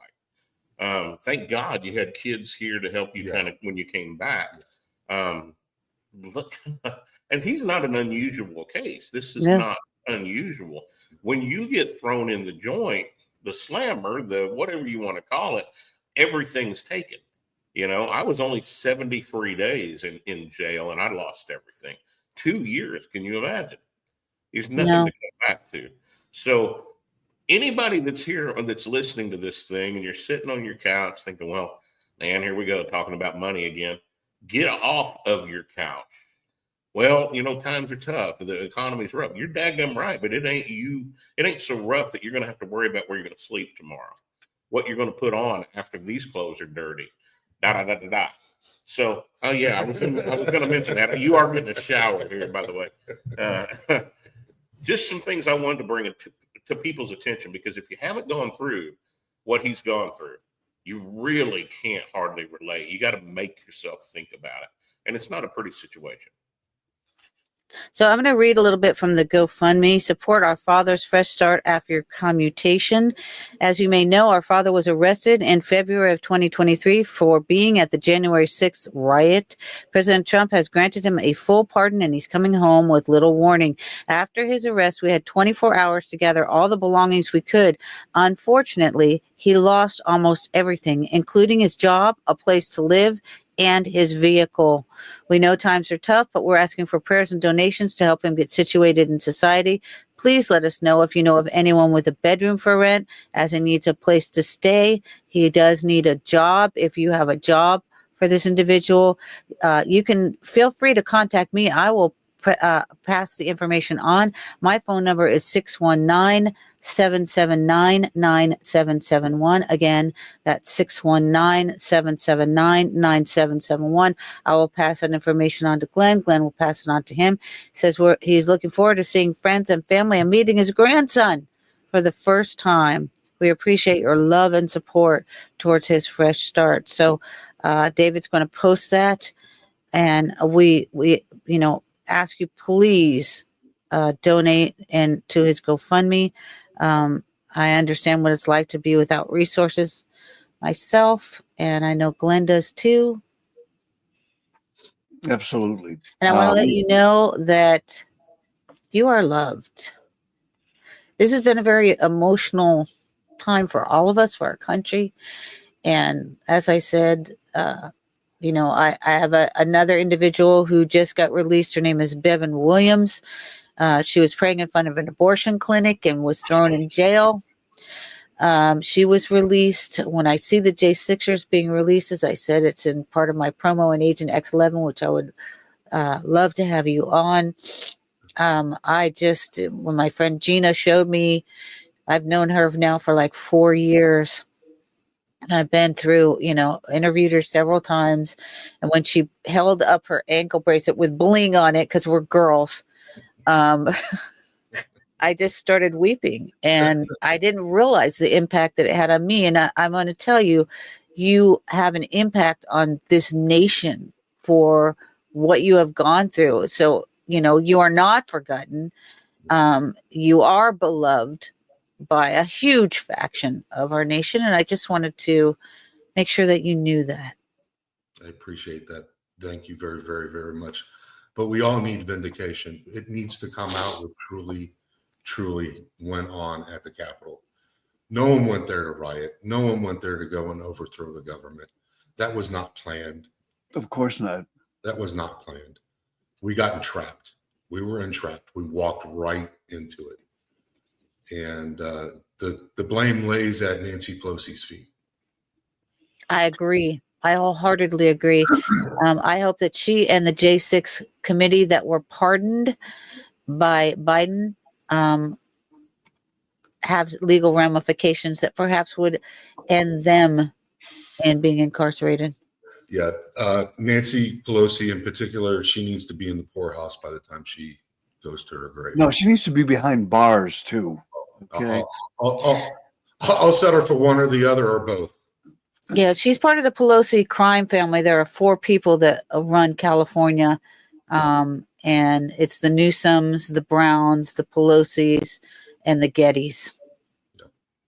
And they have epic connections. So somewhat she has been protected, but my prayer is that that protection gets taken away. We'll put that link, Support Our Father's Fresh Start After Commutation, to our description of today's program. Please contribute generously to any and all of the J6ers that we bring on, but in particular this gentleman right here, who was a victim of our government and a political prisoner. And thank you, everybody. Contribute and pray for this wonderful man. Okay, so I'll make sure that gets in the description today. And I thank you very, very much for taking the time out to come on our show. Glenn? Yeah. What are you doing these days? Life in the fast lane. We are moving this movie, girl. Finish This Fight has turned into a full-fledged foundation. So we're going to be taking across the country doing screenings, VIP, fundraisers. We've got the gentleman that's lined up for the exoskeleton. We need 62,000 copies of this movie to be purchased to get this gentleman that was wounded in Iraq in 2003 back up on his feet and walking again. $150,000 check that I need to write. But we don't want to just do one. The goal is to do 100 in the next year to 18 months. And it takes so much help and so much support. Man, when God called me to do a movie, I said, what? He said, boy, you heard me. And here we are 7 months later. So finishthisfight.us. Come support us. $10.99. It's less than the McDonald's drive-through. And it's not going to poison you. In fact, you might smile a little bit because there's some comedy involved. I'm a little bit of a funny guy occasionally. And we put some smiles on your face because it's a deep, dark hole. And here's what it amounts to. Our country is in rough shape. There's some nastiness. And this is the United States of America. I never thought I'd see that. But there's some really cruddy, nasty stuff happening. We expose that. We talk about where we are as a country. How did we get here and what can we do to solve it? And guys, you and I have talked. At the end of the day, we can do everything right. But if we don't come back to God individually and as a country, it's all a waste of time anyway. So we're on a mission to expose these kind of things that are happening and give people hope that we can be the change. Got to get up off the couch to do it, but we can be the change. Finishthisfight.us. Please go there today. Also, that link will also be put in the description of today's program. All right. Yes, ma'am. Yes, sir. Are you recording any new music? Music's kind of been put on hold for about 6 months. However, are you touring?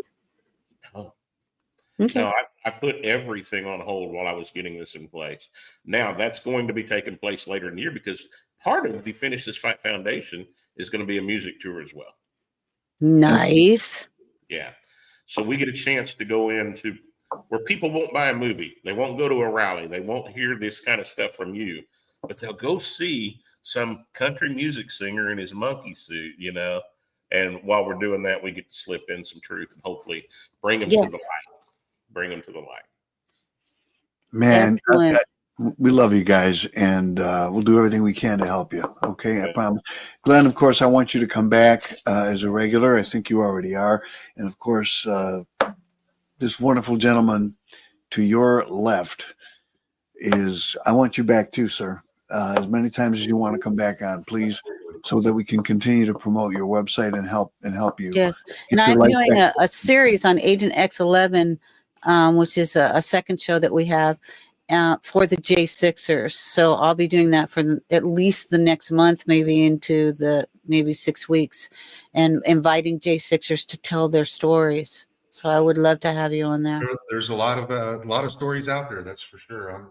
Mine's just one. Yes, we also have something that David had talked to me about. It's called the Trauma Triage Team. The Trauma Triage Team was actually, I put it together because of our associate producer, Heather Day, who's an author. She's also a biomed student. She's very talented in the entertainment industry like myself. And she said she wanted to start a segment to help people with complex post-traumatic stress and post-traumatic stress disorder, which every J6er now has for the remainder of their lives. And so I talked to them about bringing on some J6ers to tell their story because it's very important. And these issues that you've had from, being falsely accused, from the incarceration, from the corrupt court system into the corrupt prison system. These are things that you will carry with you for the remainder of your lives for post-traumatic stress and complex traumatic stress disorder. So I would like to have you on that show as well. So Glenn, if you'd be so kind as to give him my phone number now that you have a phone. It makes it, yeah. We were good. He was thinking about using smoke signals. Right, it doesn't work as good, And as Wi-Fi. Let's be clear, it's not an Obama phone. But yes, so we would love to have you on there as well. And Glenn, again, give him my number. Text me, say who you are, because I won't answer unless you're my contacts. And the CIA is on everything, as well as the NSA. So when people call me, they're like, "Hey, am I going to get more targeted by the CIA?" I'm like, seriously, more targeted? Yeah, no kidding, no kidding. Right. Hey, I want to give it up to Glenn Baker and shake this man's hand for giving me these opportunities to get my story out. Fantastic man. The day I met him, I knew he had one of the biggest hearts, and he had a dream and a vision of where he wanted to be, and he's taken that to the road, and he's doing it. So, got to give it up for Glenn Baker. Well, I'm praying for you that you. I have been dispossessed of a house, and had to live in my truck for a while. So I'm there with you guys. Not totally, but I'm there with you. Well, Penny and David, we appreciate you taking the time to have us this morning. The honor is ours. A little bit later in the day, dude. No, I'm sorry. We moved it. We made you it could a morning. get up. I told you could do it. You did it. We made it a morning drive show so that people working out in the morning or on their way into work can hear and see. Right. People that are working, they could actually help you out because they're working. Believe me. I think you're going to get a lot of traction out of this, and we love you both. Want to have you both back on the program regularly. Thank you so much for. Ken, did you have one final statement? No. I was going to say he kidnapped me so I could be here this morning. Nice. Because he didn't want to drive to get me last night. Right. I heard you guys. He said Kenny, and I said, and you said no, Ken, and I said, well, my name is Penny, so it would be Kenny and Penny. Yeah. There you go. All right. Thank you, gentlemen. And God bless you both. We'll talk to you again real soon. Thank you again, sirs. Thank you, David. Thank you. All right. Bye-bye. Wow. Please, we're going to put the link to that GoFundMe in there, and also Finish This Fight at US. Please get involved, watch the documentary, and contribute to all of these people, these political prisoners who suffered tremendously during the course of the last 4 years. And we're going to be bringing you more of these people on this program as the days and weeks and months continue. They will not be forgotten. They are in our minds, in our hearts, and in our prayers. And we're going to help them all if we can. Okay? All right. Very good. Hey, we're just getting started, folks. That was not even the guest portion of the program, but we got you off to a great start, didn't we? Now we're going to tell you who else is coming on the program today. Penny? And away we go with a shot of espresso. Good day from David Zublitz, Awake Nation, and welcome to our guest interviews. And now to announce today's guest on the Awake Nation. Our first guest is Tom Althouse, the real author of TheMatrix. Tom is an author, actor, award-winning playwright, and whistleblower on Hollywood Disney's thievery and the satanic agenda of pedophilia in Hollywood, and Pat Robertson and his sex cult. You can find him at TomOuthouse.com. Our next guest is Brian Tseng, FullDisclosureMovement.org. Brian Tseng organized the 2024 Full Disclosure Now Conference in St. Pete Beach, Florida.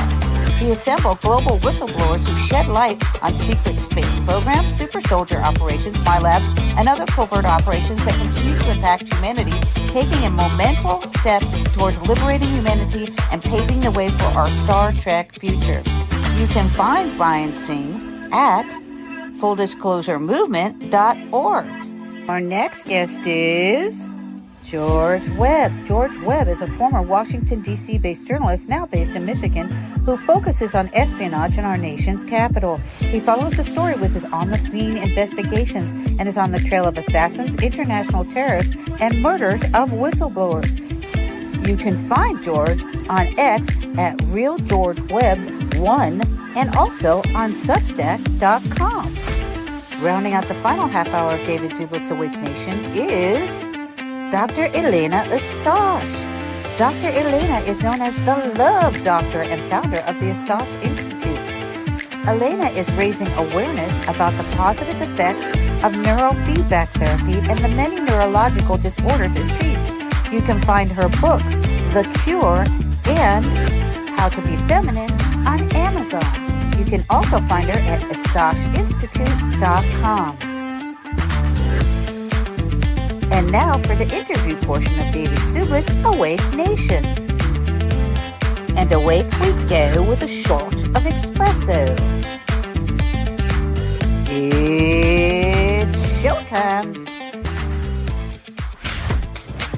All right, welcome back to the Awake Nation on this Friday morning, the 24th of January, 2025. We welcome Tom Althouse. His website is TomAlthouse.com. And Tom, good morning. Welcome back to the show. Thanks so much, David. It's great to be here. And Penny also.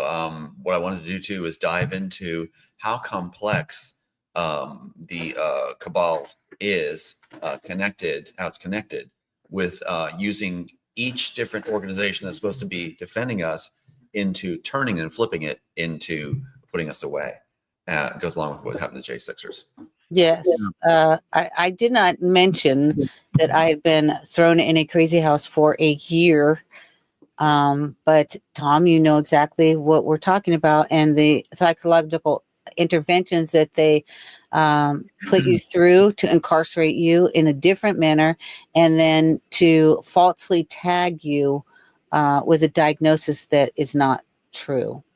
Absolutely right. Not following any procedures either at all, simply doing whatever they want at a whim, interconnecting their different agencies to pull it off, and buying off people and rewarding them blatantly to do it. It's just, there needs to be a total revision of how law is done in this country, and get it so that all these past cases of harassment and murder and things like this can all be resurrected, because they've turned it into gamemanship only, not about evidence at all. And when you look at what's done in our situation, their premise basically is they get to try again if they fail, where we only, if we get it in there and do it right, they will deny entry of the verdict and try again to shut us down, where they have expert attorneys working against individuals that have no representation in the end, because their representation has been bought off or controlled away.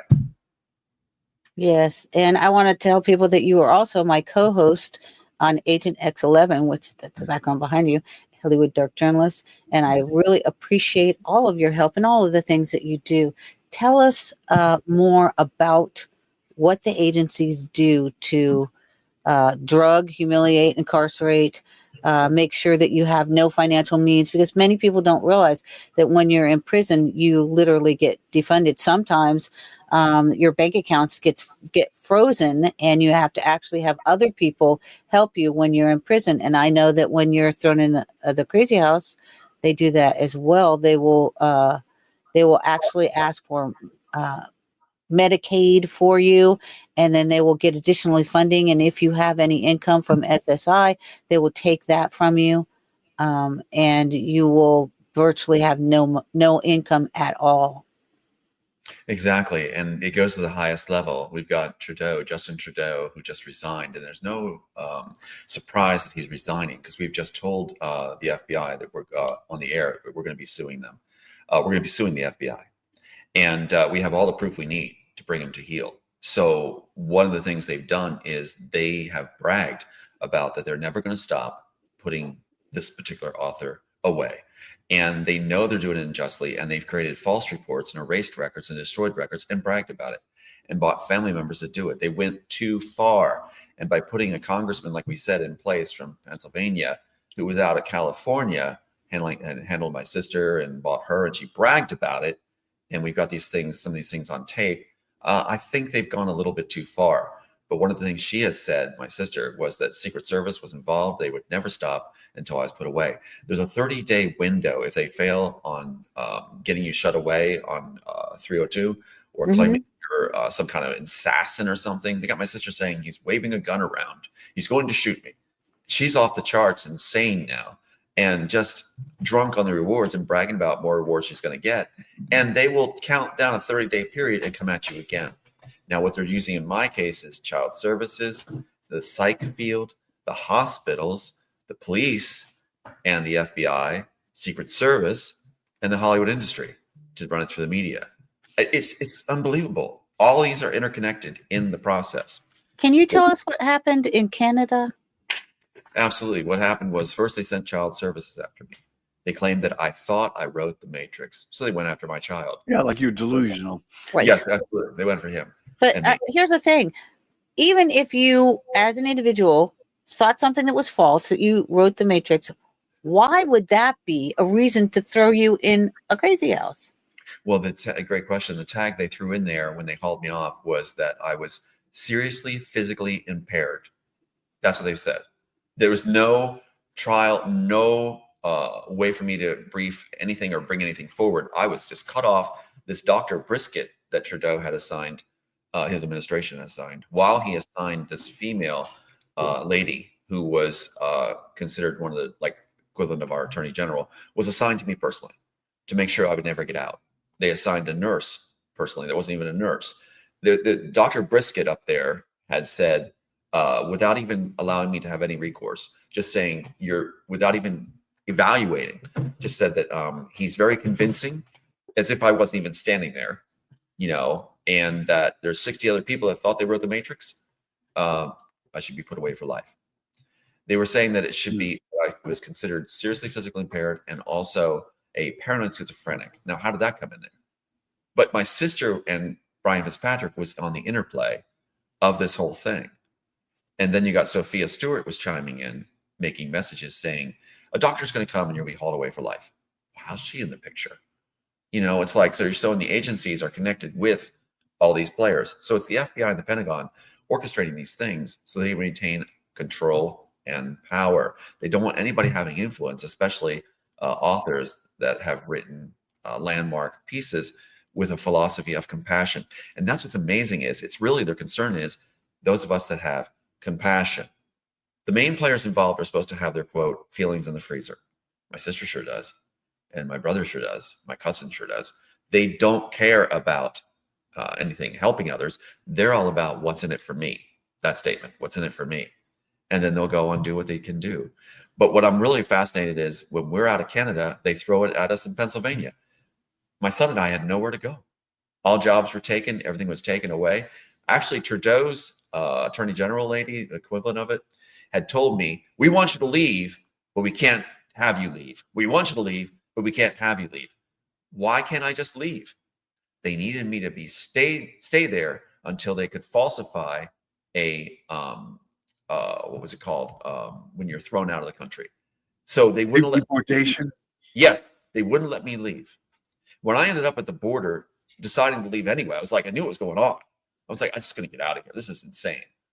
After she said that, and cars were pulling up, and break-ins were happening, and I had called my mom to let her know we got to get out of this country, and we had nowhere to go.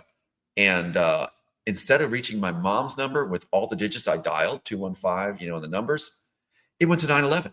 So I have a misdemeanor calling 911. I didn't call 911. I dialed a series of numbers, and Trudeau's administration and the FBI had it switched to 911 in this country. Oh, geez. How can it be dialing my mom's number in Canada, with the country code and everything else, and it ends up with a 911 call, 3 digits? And I'm accused of making a prank call. That's how bad it gets, how detailed they get.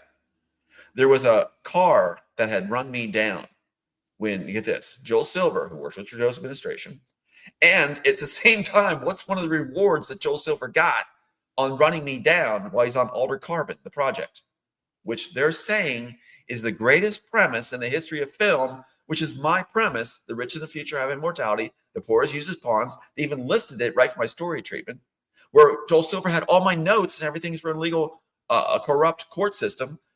He was court ordered to have all my materials. And then as soon as the case is thrown, he announces my project, Altered Carbon, and steals it. But not without running me down first on my bike with the Owl car, the Mazda. It's got a nice big front grille on it. Perfect car for hits and runs. It's like they even sanctioned it. And it's SV5 or something. It's like this. And it came at me from behind. And it comes running at me on the road. And I remember I was like clipped back. I saw it out of the vision. Thank God I didn't have a helmet on. Otherwise, my peripheral would have been limited.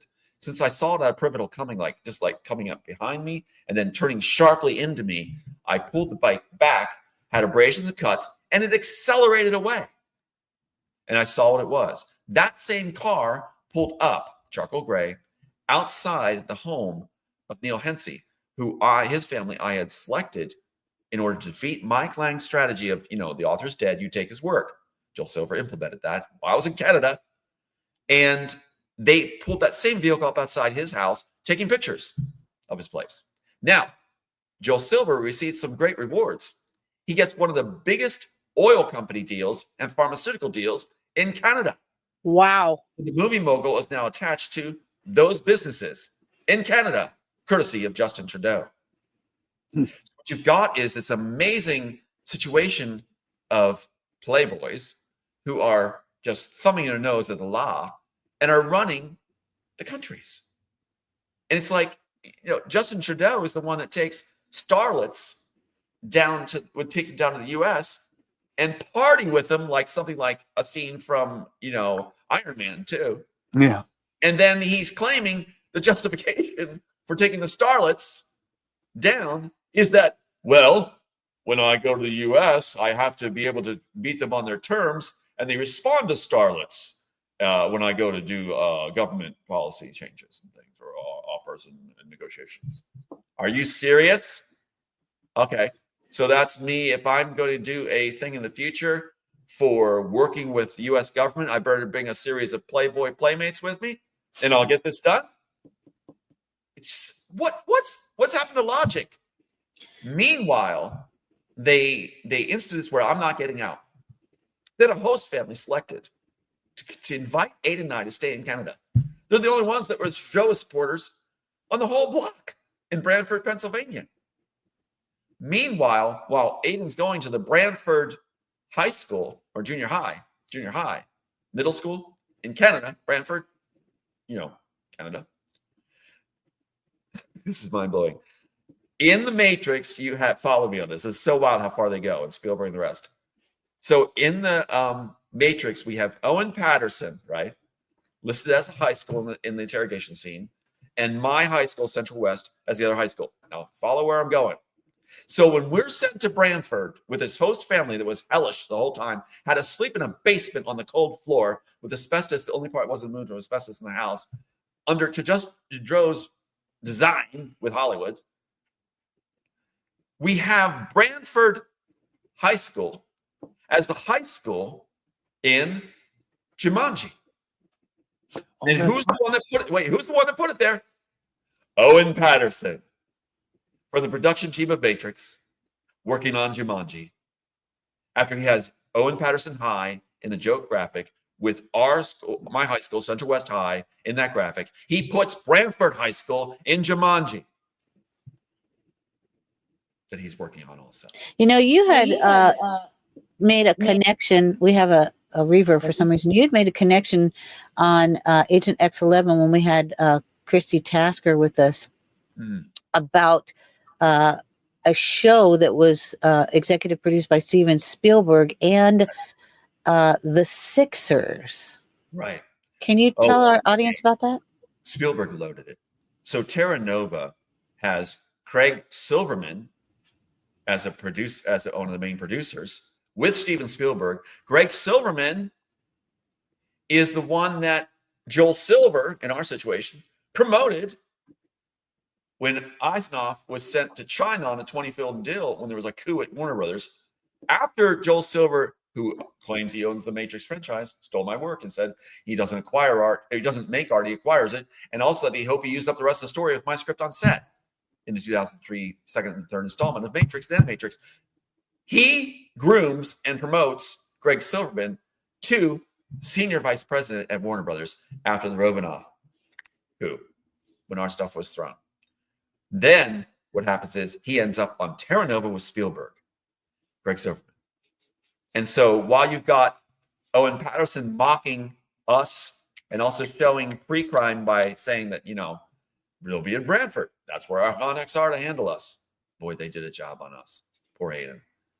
And then, can you imagine that cement floor? You have a guest room, you're not allowed to use it, you're on a cement floor. Nowhere to go. And this Terra Nova, meanwhile, in 2011, is brought forward. Yeah. And the main character, they talk about the Sixers. So what they're doing is forecasting what's going to be instituted later, on what date it's going to be instituted. Remember, in Matrix, they had 9/11, and that's done in 1999. Because I was writing about a false flag would be done to suspend all rights of people in the Immortals, which is the Matrix story. And keep in mind, they didn't copyright Matrix; they copyrighted Immortals. I'd like to read what the Sixers are, because I'd never heard of this before. Please do. Yeah. So this is Terra Nova, and this is the group, the Sixers. The Sixers are a group of humans who came to Terra Nova. They appear to be ordinary citizens, but they separated from the main colony because they're trying to overthrow Taylor to rob Terra Nova of all of its resources. Their name is a reference to the sixth pilgrimage, which all current Sixers are from. However, not all humans who came through the portal on the sixth pilgrimage are Sixers. Some of them stayed outside. Some of them stayed at the colony when the Sixers first went OTG, meaning outside the gates.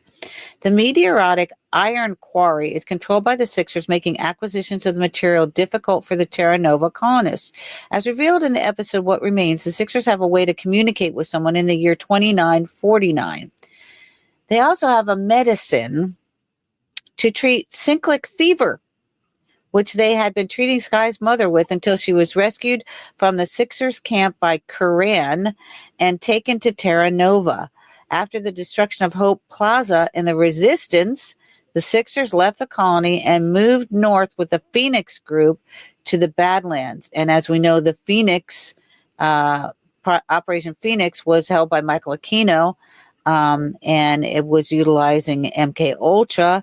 And they're literally making these people, the Sixers, people that try to overthrow the government and that have overcome or have knowledge of an operation in 2149, which would be our 2020, regarding a medicine to treat cyclic fever, which what happened to us? COVID.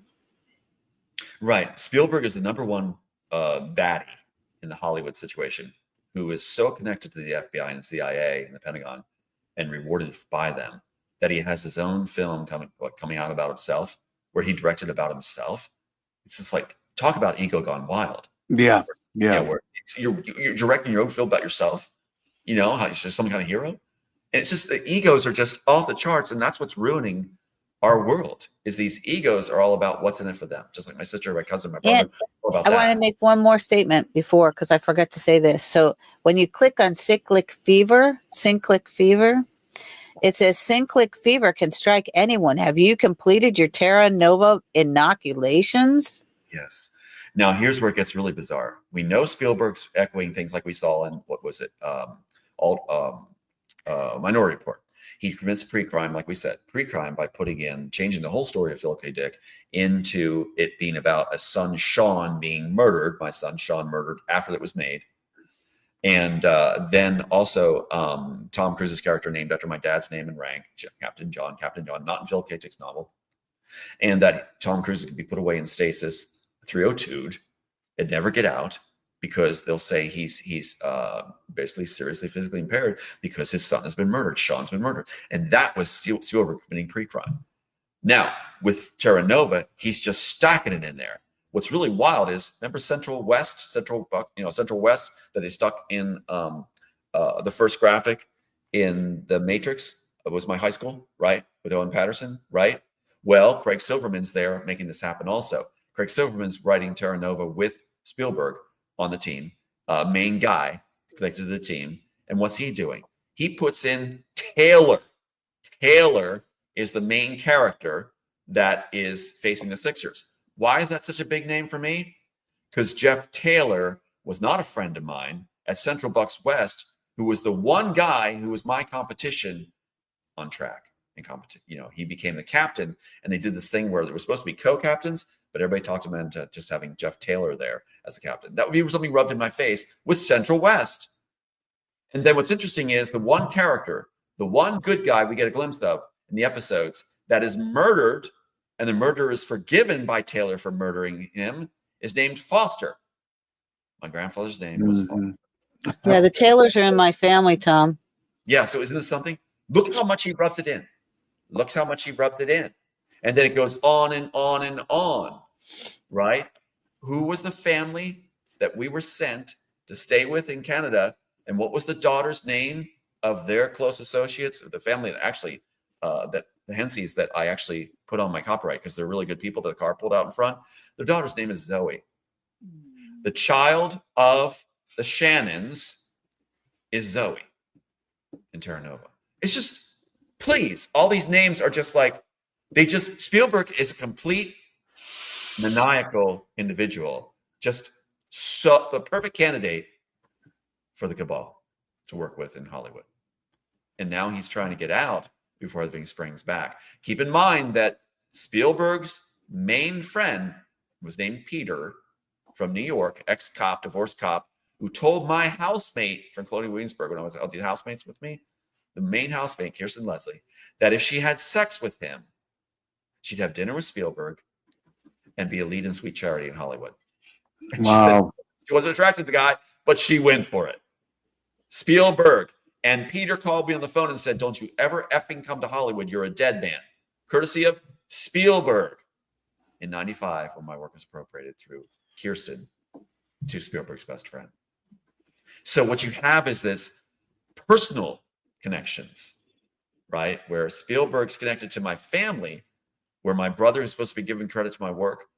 His wife, Diane Groves, right, who married my brother, her cousin that they brag about all the time is Ben Burt. Ben Burt is the top billing #1 guy of Steven Spielberg.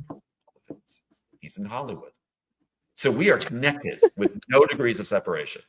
See? And my brother is one of the ones that are trying to put me away. Bragging. Oh, God. He's a practicing pedophile. So you've got, and the only work he gets is from where? The only work, he's a failed architect. The only work he gets, he says he's going to be sued. He was begging my dad before they murdered him for $40,000. You got to give me so I can take care of my summer home. Yeah, wow. He had cameras all through our house that my parents were staying at. Voyeurism. And the only work he said that he told my dad, I got to have the money, because the only work I get is from Disney in Orlando, where he gets to do some architectural work on the Sheraton in Orlando. That's all he got. So Disney was throwing him a bone to keep him in line. He was supposed to be claiming my work later, saying that he wrote it for Disney. It's unbelievable how this all connects. You know, yes, it is. We're never going to stop. It is literally in and of itself. Your life is the Matrix. They're afraid that if we prevail, would we prevail with the court case? Because let me tell you, I'm hoping Christy can help me on this too. We get attorneys. We have every right to claim Matrix 1 and Altered Carbon.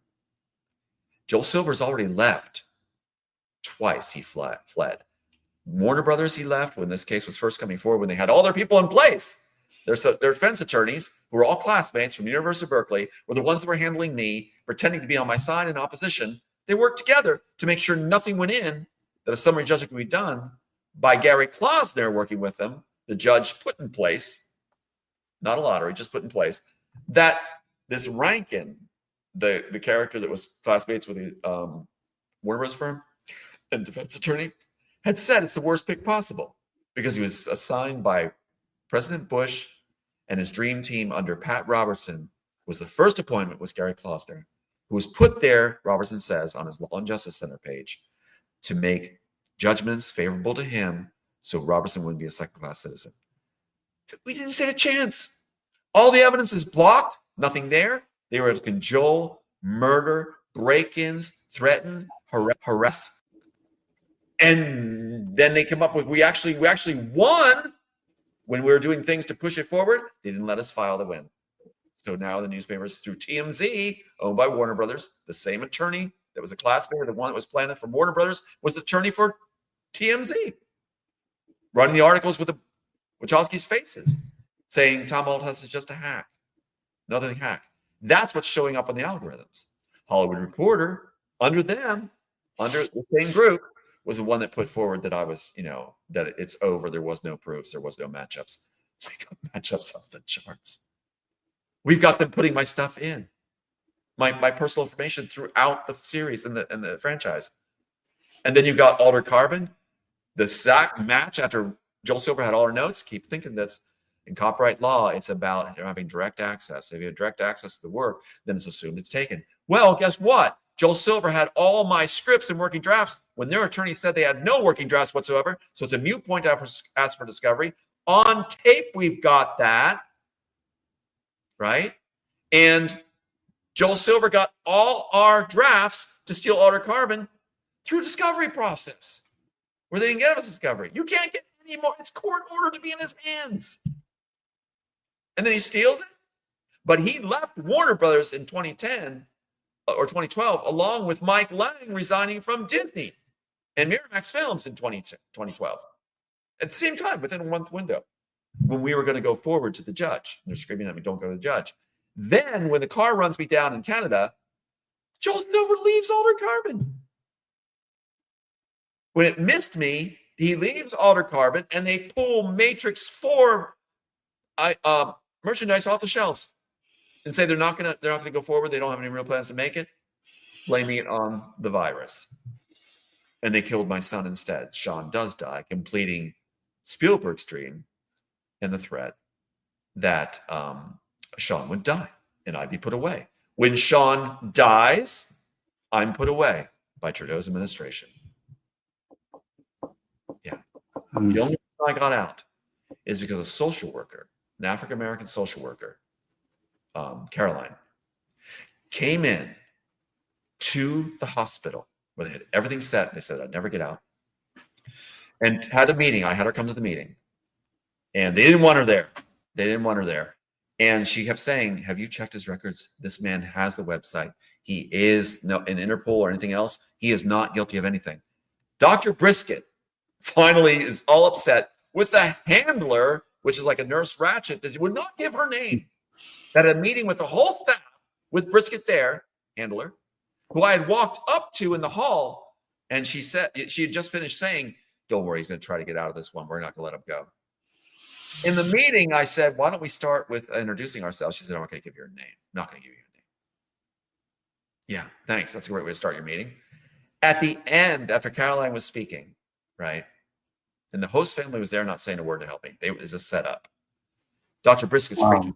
Dr. Brisket goes like this, just go, just go. I never had a meeting with him. He had just shut me away. I'd been there 3 days. They were trying to force meds. I was being told by people that were there, you're never getting out. And he said, just go. I said, does that mean you're withdrawing your accusation or your whatever your claim is? No, you're still something. You're still something. Just go. It's like, wow. It was a miracle that you actually got out of there. And it was a miracle that I did too. And it's also a miracle that those that tried to keep us apart failed because we are working together, and we will be working together for quite some time in the future to come. Tom, we have run out of time right now. Can you tell people where they can find you? I'm not put away. You can still find me free outside the institution. And TomAldhouse.com. Jen-Marie did a beautiful job on the site.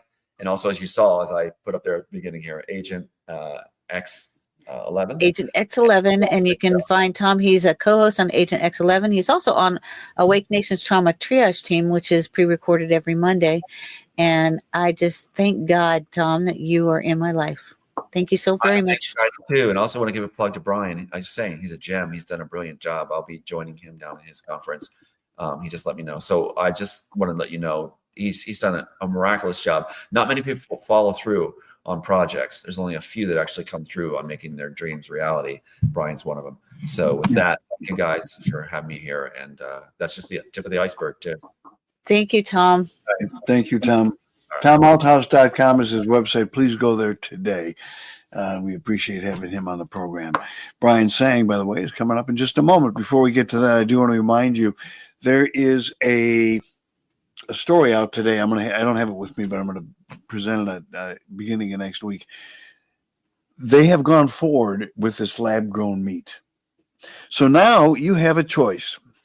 You can either get lab-grown meat, or you can get meat tainted with mRNA, or maybe they even have lab meat tainted with mRNA. Right? This is like it's like something out of won the meat lottery. Like a science fiction horror movie, for God's sake.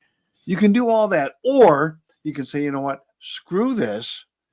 I'm going to get my meat from a reputable company. If you are a meat eater and you enjoy eating good, delicious, and nutritious meat that is not, I don't know, just tainted with all kinds of absolute crap on there, you want to go to a place called beefwithdavid.com. Beefwithdavid.com, powered by Pepper Beef. Okay, now this is a great company. They have been around for a long time, and they supply not MRE type meat, but real quality, delicious, nutritious meat, freeze dried. But when you unfreeze dry it, it is steaks, it is ribeyes, it is, I mean, this is just the absolute best company in the world. Check this out. If you use the promo code Clean Cows at checkout, you're going to get an additional 15% off. And you put this in stews. You can serve it as steaks for dinner.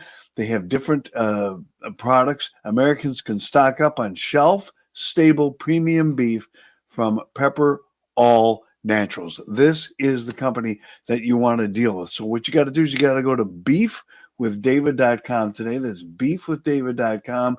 All right. Or you can just click the link in the lower left-hand corner of your screen with your QR code, and it'll take you right there. Again, beefwithdavid.com. All right. Let's bring in our next fantastic guest, a guy who everybody seems to really admire a lot, as do I, and that's the great Brian.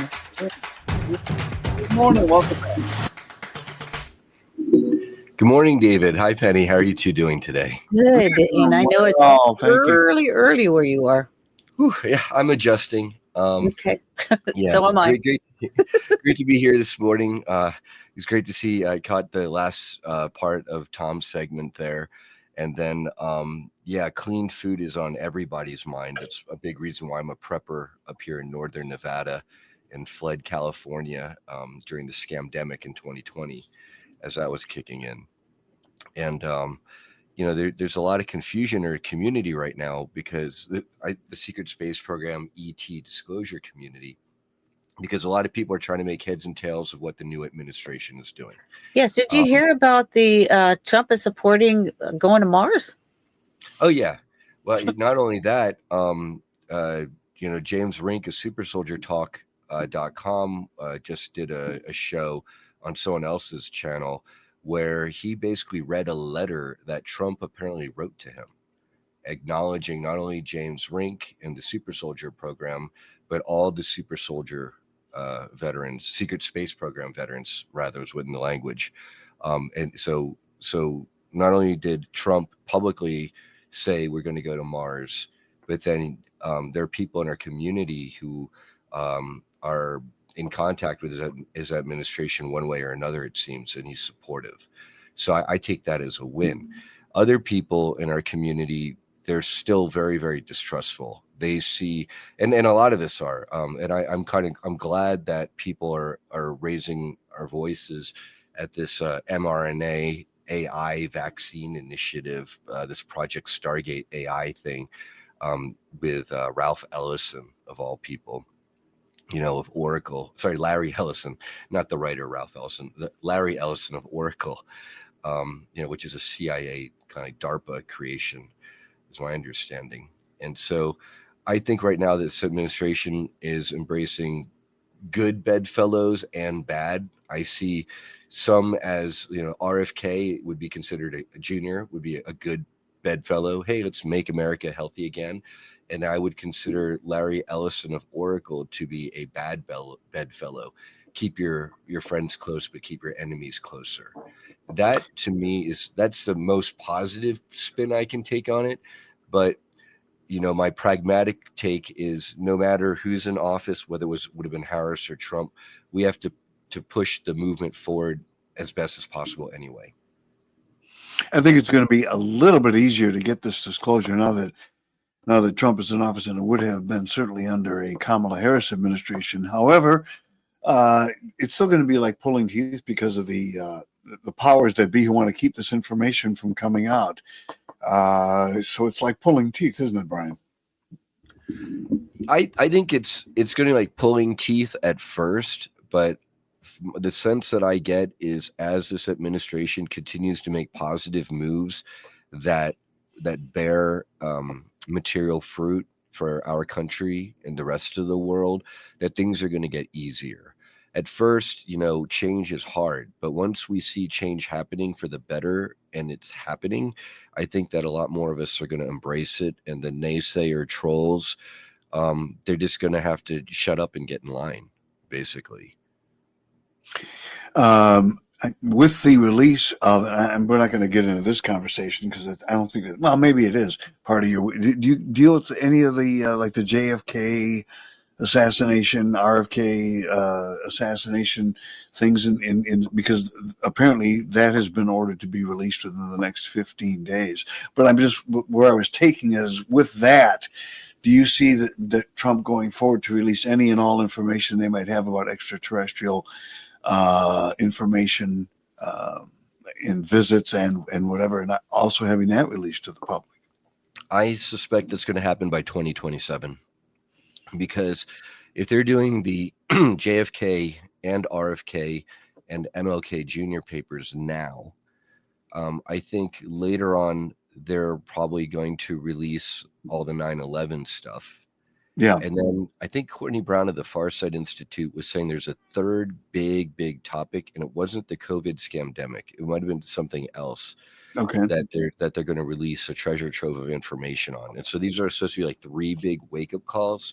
And then I think that's going to be part of the lead up to the secret space program, Mars, off-world, clean energy technology, medical bed stuff as an entree to introduce that material. So I see, kind of looking from the outside towards what his administration, the moves and the noise that they're making and all the stuff that they've already said they were going to do and released in his press releases and his letters to the country. Yeah, I do see that happening. I give us 2 years from now. That would be fantastic. We really need this information out there. Also, Trump had also indicated, and I haven't heard any more about this, but I'm sure it's coming, that he's going to tell us what all that drone activity was. Yeah, and I think it's because they have to at a certain point. Because the drones are still, the UFOs, they're still appearing in the skies worldwide. I'm seeing amazing video pop up all over the place on Facebook land, at least, and YouTube, and personal friends, people just capturing things in the sky with their cell phones. And I highly doubt it's all Project Bluebeam. It's not all just holographic projections. Right. So they have to release it, because at a certain point, when you've got craft flying over your military bases and your own militaries are admitting, yeah, we're being swarmed by these craft and there's nothing we can do. That's definitely not a good look for any world government. Within the last couple of weeks or so, what has come to your attention that you would like to bring to our audience's attention today that we haven't talked about? People on the internet who have tested the quote-unquote chem fog found that it was loaded with serratia marcescens. Have you talked about that yet on the show? No, we have not. So please talk to us about that. So it's a pink either bacteria or mold that the U.S. Navy used to spray. I think it was Operation Sea Spray. They literally sprayed San Francisco. I think it was in the 1950s. Off the yes, I remember it. Yeah, off the Embarcadero, and there was apparently a gentleman was there enjoying the morning air, and he got a face full of a Navy ship spraying the stuff over the city of San Francisco.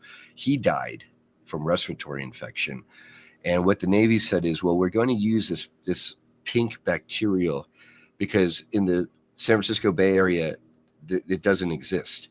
So they said, well, we're going to test how a biological weapon could potentially disperse over a major city and population, because we'll be able to find this harmless pink mold wherever it sprouts up. But don't worry, it's not going to hurt anybody. Right. Yeah. And here we are in 2025. It's being sprayed all over the place, and people, it's on the internet. Someone who has, they didn't say the name of themselves or their company, but they released the chemical analysis results, and it was negative for everything except for this biological agent. Was that what was in the fog? So you are correct. Yes. Operation Sea Spray was 1950 U.S. Navy secret biological warfare experiment in which Serratia marcescens and Bacillus globigli bacteria were sprayed over the San Francisco Bay Area in California in order to determine how vulnerable a city like San Francisco may be to a bioweapon attack, killing at least one American and sickening at least 10 more that you know of, because there maybe were many more, but that was unreported. And do you think that something like this was in that deadly fog that everyone was talking about? Yeah, the people, they released the results of their chem panels, where you can take samples of this and then swipe it across however many test assay swabs you have, and whatever comes up positive, there you go. And it was negative for everything but this serratia marcescens stuff. Yeah, it was at Stanford Hospital. Report. Yeah. There's at least two reports floating around today that it's serratia. So I believe that's what it is in the chem fog.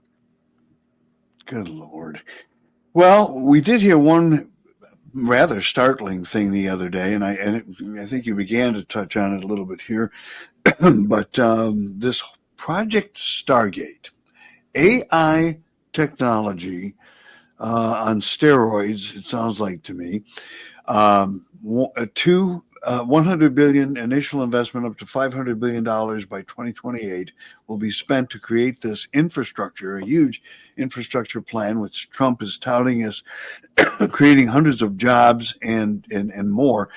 The talk about this in the use of medical technology and medicine has me a little bit concerned. And of course, I'm a huge Trump supporter, and I know that most of us are. I'm concerned too. Especially let me speak to what we had, but I'm really worried about this. What are your thoughts, Brian? This is where I started at. You keep your friends close, but you keep your enemies closer. Yeah, right. And the sense that I get is that if you're going to have a $500 billion plus initiative, this didn't happen overnight. Larry Ellison, the CIA, DARPA, Oracle, and all of them in Spookville, they probably had this lined up for some time now. You don't just come up with a $500 billion project. Oh, well, Trump's president. Now we're going to do this $500 billion plus project. I think whether Trump or Harris got in to the presidency, this project was already in the works. And I You're think comparing it to Operation Warp Speed, like it came out of nowhere and is shooting into the sky. It's been a long stage planning. Right. This is my take on Operation Warp Speed. What I've heard is that the cabal, they were going to first lock us down with the scamdemic and keep us locked down for a series of years. And then after keeping us locked down and tested in all his regimes, then they were going to introduce this mRNA viral technology, okay, or vaccine technology to viruses. And at that point, by 2030, in our timeline, humanity would be totally screwed. And so apparently, and I'm still 50-50 on this, but what I'm hearing is that Trump knew that the only way to head that off was to bring it all forward, okay, and reveal it all forward. And that was Operation Warp Speed. I still am not, I think he could have said a lot more to warn people off of it if that was the deal. But my take on it is that this was going to happen under a Harris administration, and it would have been much worse. Now it's happening under a Trump administration, and it's good that everyone's screaming and crying about it. And we're keeping. Do you think that's why he's doing it as another warning to get it out there so that more people are aware of it than the possibly subliminal message that would have been sent out about this had Harris taken over? Yeah, because if Harris had taken over, they just would have done it and forced it down our throat. With Trump taking over, they do it. They announce that everyone on our side is going to cry and scream and moan about it, and it's going to send a message. And while we're voicing our displeasure or extreme, it's a displeasure to put it lightly, with that particular Project Stargate AI initiative, I think we should, applaud any positive moves, enforcing our borders, going after health exec criminals and other, dealing And with CIA, other NSA. tariffs, and releasing the files and cleaning up the CIA, the NSA, the FBI, the IRS, right, pruning them back, reining them all in. So it's kind of like, 10 steps forward and then a big major 4-step back, right? It's still a net gain of 6. It's much better than where we would be. So I say we scream and shout about the things we don't like. We move forward with the things that we do like. We thank our lucky stars we're not under a Harris administration, and we be mature adults and we go from here. Other than that, the other position I'm seeing in the disclosure community is like, we hate Trump. We're marching towards fascism. The world is over. There's no difference between a Harris and Trump administration. Wow. And then I'm seeing that, and that drives me nuts. I mean, I'm fighting Me that too. There are people in our community where I don't love Trump enough, and then there are others where I don't hate him enough. As a matter of fact, one of our regular guests, I was working last night and I saw him on Fox, Victor Avila, and there was a guy on there that I don't know what his name was, but I texted Victor and I was like, who is this guy who is saying, oh, there's no difference.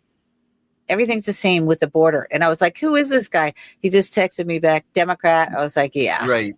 That's a terrible line. Harris is a border czar, apparently let 10 million illegal, undocumented people over our border. And Dr. Courtney Brown at the Farsight Institute, he said, what enemy in the world with a military intelligence organization would let that opportunity go where you've got millions of people just slipping through a porous border? You're not going to send any agents or interlopers into there? Give me a break. And I think that's where we're seeing a lot of the arsons and a lot of the crime. I think that yes, what are the arsonists, Brian, in LA? His name was Escobar. Really?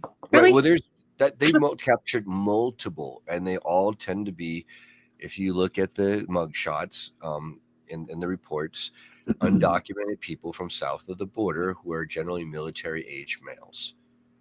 Okay. And I used to be a community organizer. I am all for proper and legal immigration, the Bracero program back in the post-World War II era, fine, I can roll with that. But importing, gangsters with known human trafficking, rape, murder charges, that's not your Bracero program of farm workers getting into the fields to help the struggling farmers who are short on farm work. Yeah, no, you're absolutely right. What do you think? Is there anything that we should be concerned about with regard to the name that they gave this project? However, Project Stargate. No, don't be concerned. In fact, that to me is something that's kind of like a reveal. Yeah, it's a reveal. It's an Easter egg. Because everyone who goes and looks up Project Stargate, they're going to find the CIA psychic time travel remote viewing program. So I think that that's kind of a nod, actually, to the secret space programs. And I think we're going to see this type of, well, is it or isn't it kind of shenanigans and teasing over the course of this administration. And that's where I think we need to be practical and make the most gains while calling out the things that we don't like. Yeah, because Project Stargate was the secret U.S. Army initiative established in 1977 to investigate psychic phenomena, particularly remote viewing for military and intelligence purposes. They said it was terminated in 1995, which it was not. After a review concluded it was not useful. They just change the name of the project and then they throw more money at it and add an ice maker or a water dispenser. The next bell and whistle that they can add to the program. But at the end of the day, these projects are to that was Rima Lebo's husband, General Stubblebine, who's involved in that. Right, and Dr. Rima Lebo was the one who 20 years before the COVID scamdemic and the jabs warned us on a Jesse Ventura show. She did, yeah. No, she really is. She's fantastic. fantastic. She's a show host. I mean, show guest here, right? Yes, she is. She is. Yeah, she's a regular contributor to the show, as of course you are. Before we got about 8 minutes left, but I want to talk to my viewers about something, and I need your help on this too.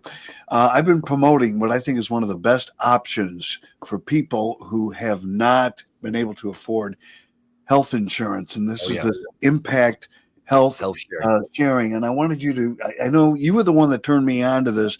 And one of the reasons that we promote this on our program so heavily, I think it's a great alternative. Could you speak a little bit to that? I would love to. I'd love to. So basically, as a community medical organizer advocate for 8 years, I fought insurance companies quite a lot who were denying heart surgeries and things that were very plainly demonstrated by medical physicians to be necessary. And so instead of a traditional HMO where you pay huge amount of premiums every month, a lot of that goes to the CEO, the shareholders, a bloated administration, and then there's that much left for your healthcare, the doctors, nurses, your formulary of drugs. Impact Health Sharing, they come more from these started off as more of like a kind of a Christian formulation where people would be in a church together. Hey, why isn't Joe getting his heart surgery? Oh, their insurance company denied it. Well, we're part of a church of 1,000 members strong. Why don't we pool our money together and then you will use that for healthcare for anyone who needs it, because not everyone's going to need a brain surgery at once. So it's kind of like a community pool. So that's healthcare sharing. And what they did is they started out as like using this religious freedom of religion rights to start these, but now they're much less religious. They're more like, you don't have to be Christian to join Impact Health Sharing as long as you understand and appreciate love thy neighbor. Right. So now with health sharing, you're contributing your money into this pool, but now it's and if you look up Impact Health Sharing by going to David's link that he'll have up.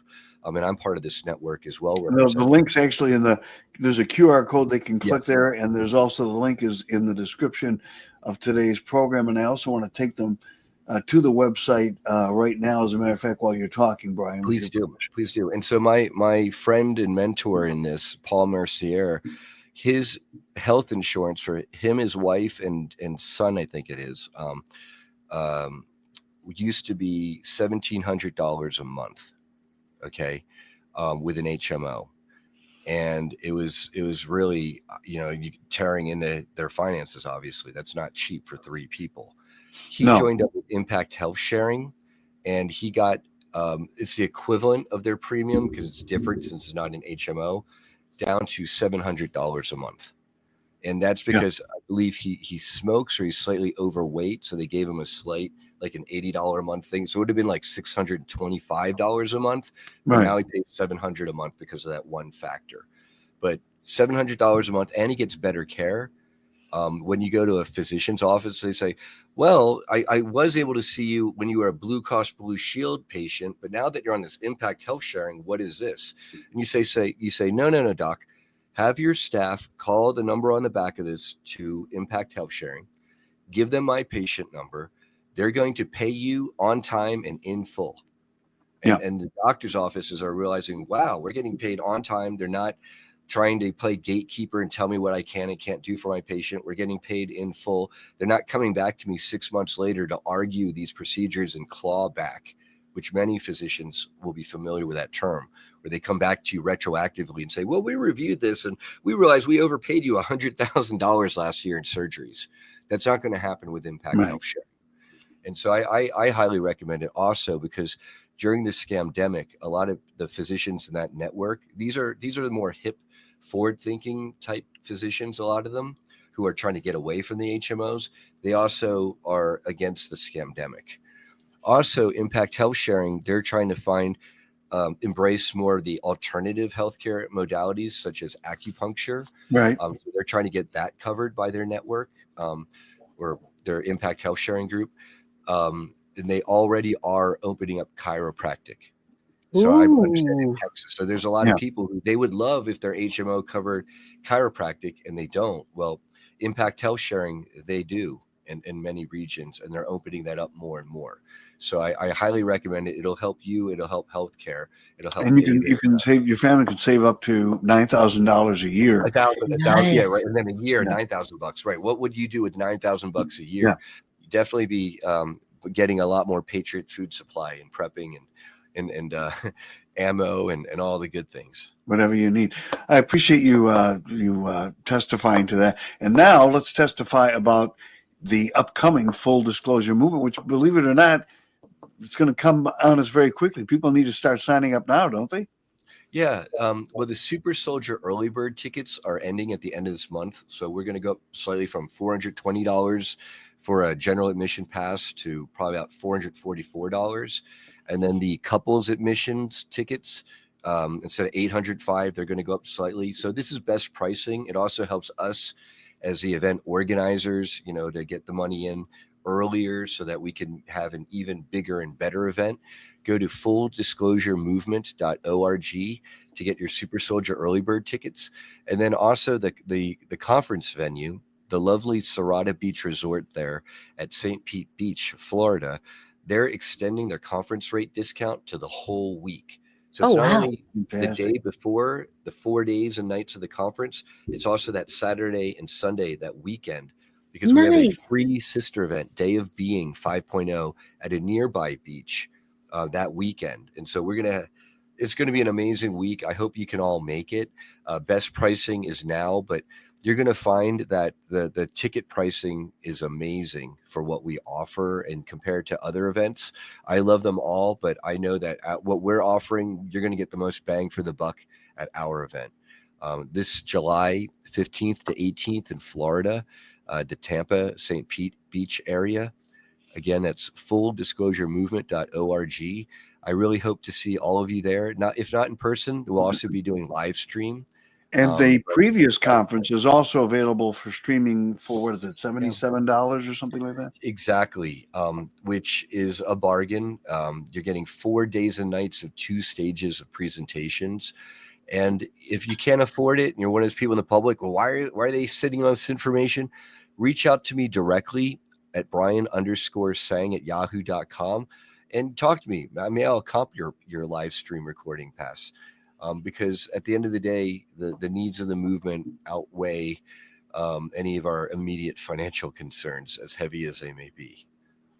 And of course, we will put the link to the fulldisclosuremovement.org in the description of today's program so that people can sign up. Brian, I want to thank you so much for all that you've done and all that you continue to do. We enjoy having you as a regular guest here, and of course on Agent X11, on the Agent X11 channel on Rumble. And we look forward to talking to you again very, very soon. So thank you so much for everything. We appreciate you getting up early with us. Thank you, Brian. David and Penny. Solar be out. See you again. All right. God bless you. Brian Tseng here on the Awake Nation Full Disclosure Movement.org. All right, we're going to take a very quick break. And when we come back, we're scheduled to be joined by George Webb, investigative journalist and one of the brew crew here on the Awake Nation. So don't go anywhere.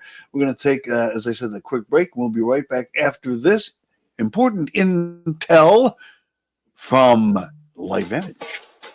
Your weight and wellness are deeply connected, but cravings, emotional eating, and yo-yo diets can leave you feeling guilty, frustrated, and out of control. And over time, as food noise gets louder, extra weight can creep up on you. But it's not a lack of willpower, it's your biology working against you. As you age, your metabolism slows and your hunger hormones get out of balance. Stress, unhealthy foods, and even your lifestyle can make the problem worse. But what if you could take back control and work with your body instead of against it? As the pioneers and world leaders in activation, LifeVantage gives your body the right ingredients to take so it can make what it needs to create its own wellness. And now, introducing the latest innovation in activation science, the patent-pending Mind-Body GLP-1 system. This powerful system activates GLP-1 naturally to rebalance hunger hormones, quiet food noise, and change your relationship with food forever. It's the only two-product system on the market proven to increase GLP-1 by 140% to help reduce your appetite and curb cravings, so you can manage your weight differently. The MB GLP-1 system works through dual activation and dual amplification, targeting GLP-1 at the cellular level with carefully selected ingredients. MB Core features a proprietary GLP-1 activation blend of 8 ingredients that directly activate different parts of the GLP-1 pathway in L cells, while 2 unique blends in MB Enhance indirectly activate GLP-1 production by giving your gut microbiome what it needs to fuel GLP-1 production. When used together, both products amplify GLP-1 by promoting more GLP-1 receptor sites and reducing an enzyme that breaks down GLP-1 by 38%. It also helps restore optimal signals between your gut and brain for a strong mind-body connection. With the MB GLP-1 system, you'll start to feel the benefits on day 1. And over time, you'll experience a total transformation. In an independent 12-week human clinical study, people lost up to 25 pounds and 27% of visceral fat in just 12 weeks. On top of that, 100% of all participants did not lose muscle while losing weight. It's time to turn down the food noise and turn up GLP-1. Better yet, leverage the power of other activation products to maximize your health and build a thriving side business to activate every aspect of your life. Explore what Mind-Body and other activation products can do for you today. All right, you can get more information at our website, theawakenation.com, or you can just click the QR code in the lower left-hand corner of your screen. And now, it is time to bring in the great George Webb, georgewebb.substack.com. George, good morning. How are you? Hey, Dave. Hi, Penny. How are you this morning? It's fantastic. Great to see you as always. What a week this has been. Right? Yeah. Executive orders have been great. And I said last night on my podcast that it's kind of like going from black and white. I'm this old. You guys are young, but I remember when there was black and white television. Oh, yeah. We remember that. I'm older than you, George. Okay. Well, you remember Johnny Carson was on black and white and everything. Yes. And then NBC was the first one, because that's why they went with the Peacock, because they wanted to show off the colors. They were the first one to broadcast in color television. And actually, they did that. The other networks didn't go to color till 1966. but NBC was already broadcasting, like in the late 50s or early 60s. Bonanza was a color show. Now, not too many people had color sets, but if you had one, and they also knew that eventually, they thought ahead about syndication and that sort of thing, that they wanted to have it in color from the very beginning. Yeah. Well, you remember that you're right about the sets, because when the set came into the house from the old black and white and you went to color, and the black and white television got moved to the kids' room, right? Right. Right. That was, I know, because I had the secondhand one in my room. Yeah. That was a life-changing thing. I mean, all of a sudden, the way you saw the world, was color, and like real life, so television kind of became like real life. And that's kind of what I think has happened in this first week, is we had such a DEI, such a constant being targeting, and it just got used to it almost. And then all of a sudden, it's like the scales of the eyes, have been lifted, with, Jesus putting the water on the guy's eyes, and all of a sudden he can see. It's been a crazy week. No, it's been a whirlwind, and what I like about it is, he said all these things, and it's promises made, promises kept, and right out in front of the American public. Not like the previous 4 years. Right. We didn't see Biden hardly ever held a press conference, hardly ever. Of course, we can certainly understand why his handlers are trying to keep him as far away from. Didn't he sign something once and then show an empty page? That might have been, I don't remember, but I wouldn't be surprised. It's like, what? He probably said, "Here's what's on my mind." No, we do know that there's some things. I've been also following Ian Carroll concerns very much regarding Stargate and AI. Yeah, the whole AI world, it's a holdover. Stargate, it was announced kind of like it was a Trump thing, but it started in the Biden administration, and there was. Yes, what our previous guest was saying, that this would have been released anyway, but maybe not under with the openness that Trump is trying to put it out there with. And that's exactly right too, because by Trump putting everybody in front of the camera, it allowed me to do the deep dive, and I did the deep dive on the vaccines, the mRNA vaccines, the cancer mRNA vaccines. We've been following those for 8 years with Larry Ellison. And so that was good.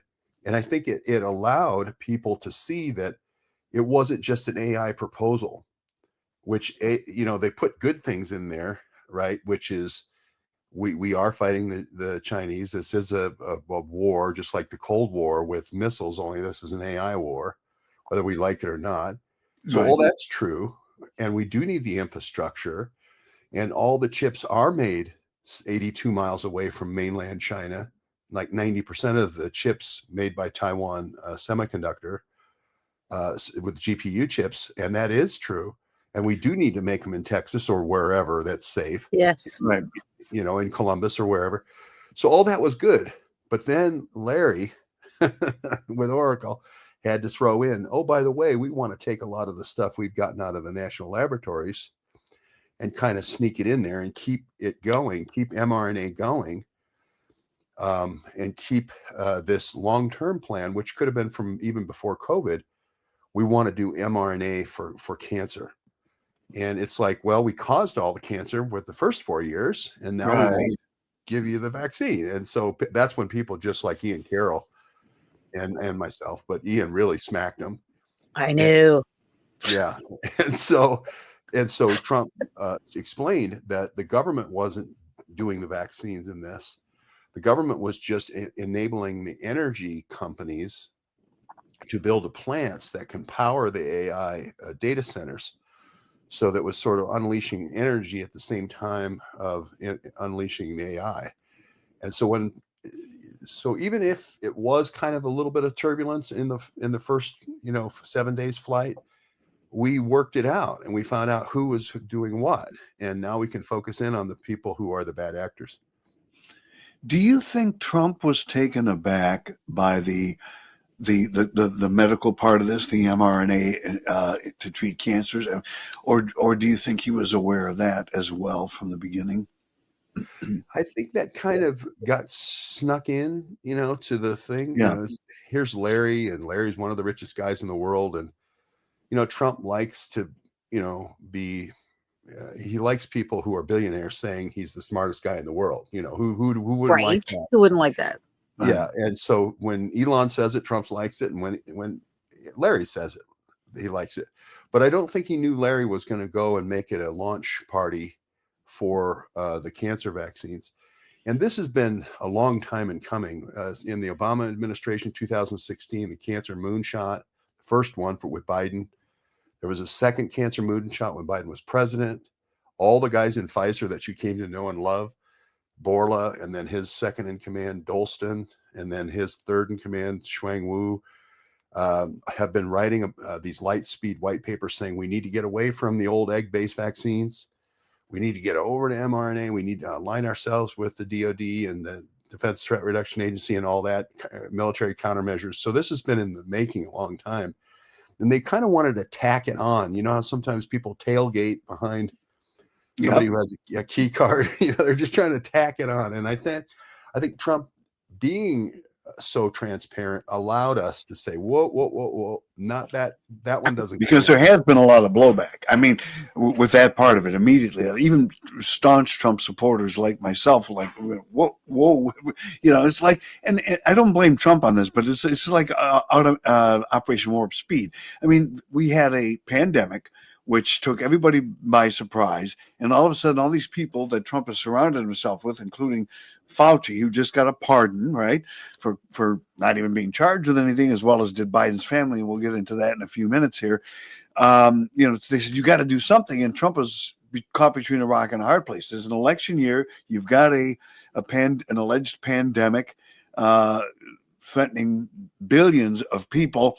And if he didn't do anything, he didn't do anything about it. And then if he does do something, like say, we got this Operation Warp Speed to develop a vaccine, he gets in trouble either way. So this time, I think what he did was he went out there and he said, all right, let him say it all, and we'll know who the bad actors are, as you said. Yeah, I think it really was a good strategy. I mean, if we worked it all out with investigative journalism in a day, then that's better than it being hidden from us for 4 years and then all of a sudden shocking and surprise. The other thing he did was he gagged CDC and he gagged NIH, so they can't come out with this mass formation psychosis. In the first Trump administration in February, Nancy Messonnier, the sister of Rod Rosenstein, the one who brought the Russians in to spy on Trump. Yeah, she had a conference call about 20 million killed.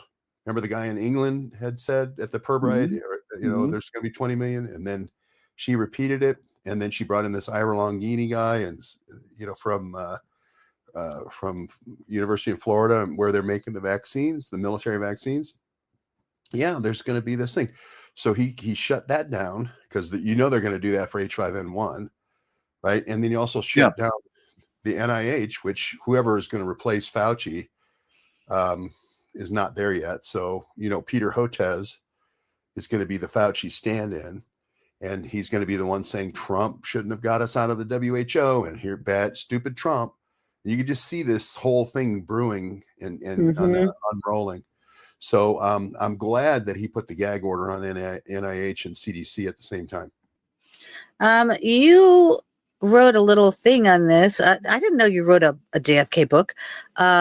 So here's one of your tweets. The Trump declassification of JFK and RFK files is an executive order for the ODNI to come back to Trump with a plan to release the files in 45 days. More delays. Until then, I will have more document fun at GWENB.substack.com. Like the time Ben Gurion threatened to blow up JFK with a Russian suitcase if Israel did get the bomb. RFK sounded off, and Schaumburg Congressman Donald Rumsfeld tried to nail RFK to the wall over it.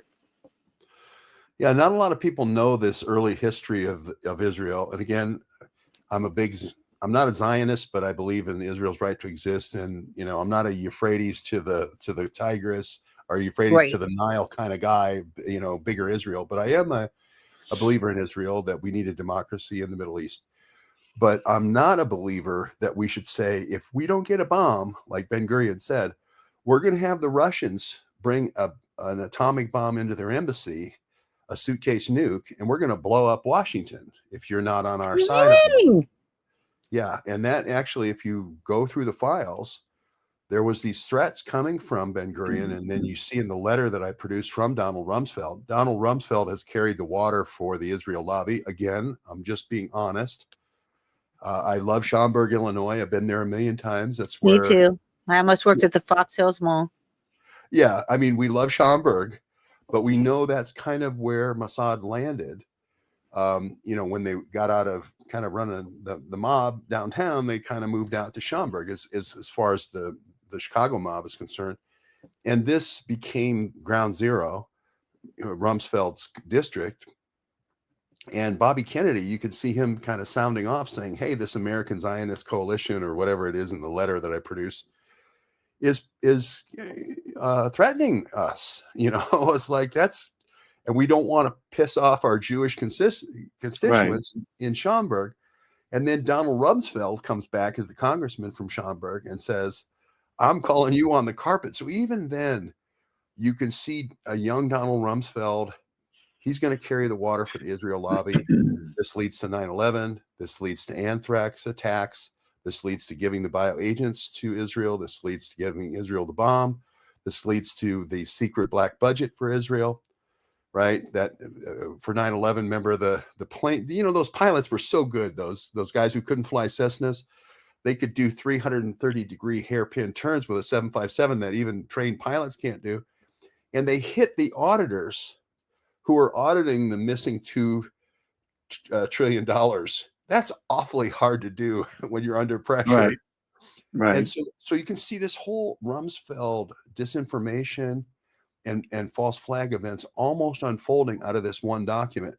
So as long as Trump is waiting to release these documents, and as long as whoever runs ODNI, I think it's going to be Kristi Noem, is going to get confirmed, I'll go ahead and just publish them for everybody, you know, so everybody can see them. And I wrote a book a long time ago, 6 years ago, about Oswald and his role.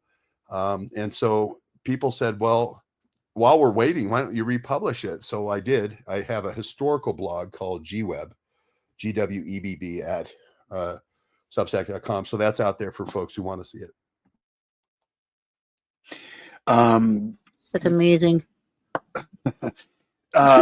So we saw at the we saw the first of all, I just out of curiosity, this has nothing to do with anything, but what do you think Barron Trump said to Biden? I think Biden said, what did he say? Okay. I think he said better luck next time. You know, and Joe Biden would go, wait a minute, I've already been president once. I guess I could run again, you know. So, but I think he said better luck next time. If you Biden probably said, what do you mean? Aren't I still president? Yeah, like you are for another hour, you know. But I thought he said something. Alrighty then. I will pardon my whole family in that hour. I got 10 minutes. What do you make of all that? What do you make of all the pardons, including his family on the way out, which apparently was last minute as Trump was getting ready to give the inaugural speech? He's signing, or just before he walked into the rotunda. I mean, mind blowing, isn't it? Yes, but Trump said he forgot to pardon himself. Yeah, Trump was on hand. He said he didn't pardon himself. So. Well, I think we have such great momentum with all the, you know, knocking down DEI, and there's two genders, and you can't have men competing against women, and all these great things that are happening. I would hate to be like the guy who says, let's go after Biden right now. I am glad he did go after all the Biden water bearers and litter carriers, right? Who the 51 people who said that the Hunter Biden laptop was Russian disinformation. People like John Brennan and Clapper and Hayden and all the NSA, you know, drone guys. Is it wrong to be happy about that? Yes, and those are the guys that you have to be worried about. Those are the guys that are coming back at you with H5N1 live exercise or cyber hacking with the Chinese or terrorism or whatever. Those are the ones you have to fear. So that's the ones I'm really happy about. He also revokes the security for Pompeo. Well, Pompeo was a part of the live exercise. And you saw when Pompeo came forward and said, we're in the middle of a live exercise here in March 2020.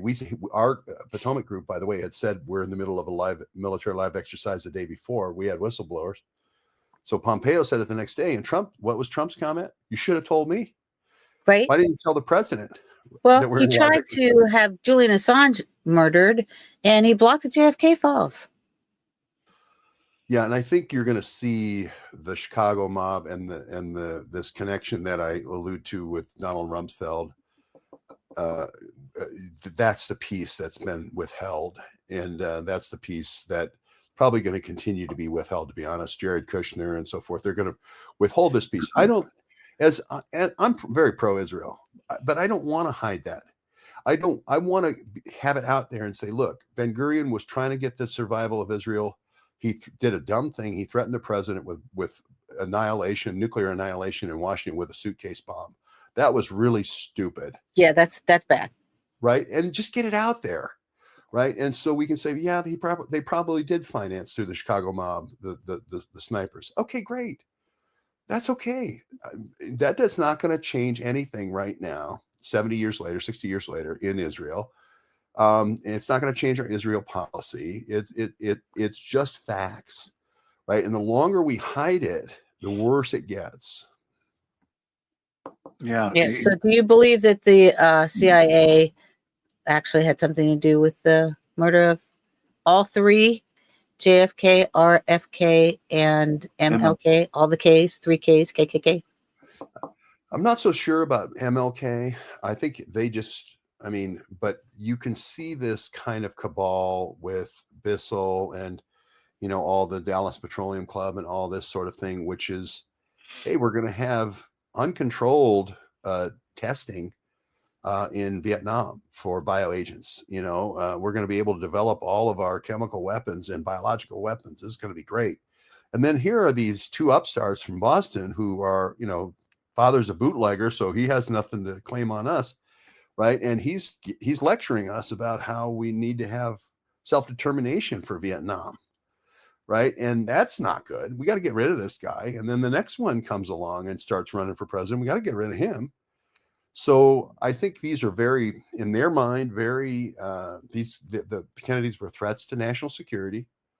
And therefore they had to approve a plan to pay. Again, I'm not saying that somebody inside the government shot him. They proxied this out, just like the assassination for Castro, to the Chicago mob, and the Chicago mob hired some guys, and they killed them. And that's going to be the answer to the test. Whether maybe we're gonna have to wait another 10 years. I might be dead before we finally get this stuff out. But I'll go ahead and publish it. Let's hope not. I'll publish it anyway, just so. And it's coming from a pro-Israel point of view. And I hope that Jared Kushner hears this and says, hey, you know what? We bombed the King David Hotel for the same reason, to get the British out. It was a part of, Israeli sovereignty, and we had to do it. And rather than live through all these live exercises and live through all these false flags, just let's be honest. Well, I'm very concerned about, as far as Israel's concerned, I understand the people, we love them and everything like that. There's no doubt. I'm concerned about the leadership. Netanyahu was on the ropes before this October 7th attack, and there have been rumors that, the military there knew in advance that this attack was going to take place.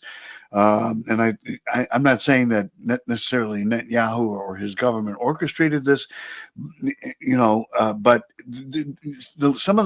Netanyahu's not the great guy that everybody makes him out to be. Mm-mm. Well, he's a Zionist, he's doing what he's sort of like America First for Trump. Right. But there are factions within Israel that want the greater Israel, the Nile to the Euphrates, and right. And all the way to the Lebanon being annexed and Syria being annexed and so forth, sort of like a Pax Israeliana. Hey, we're powerful enough. Why don't we just, expand?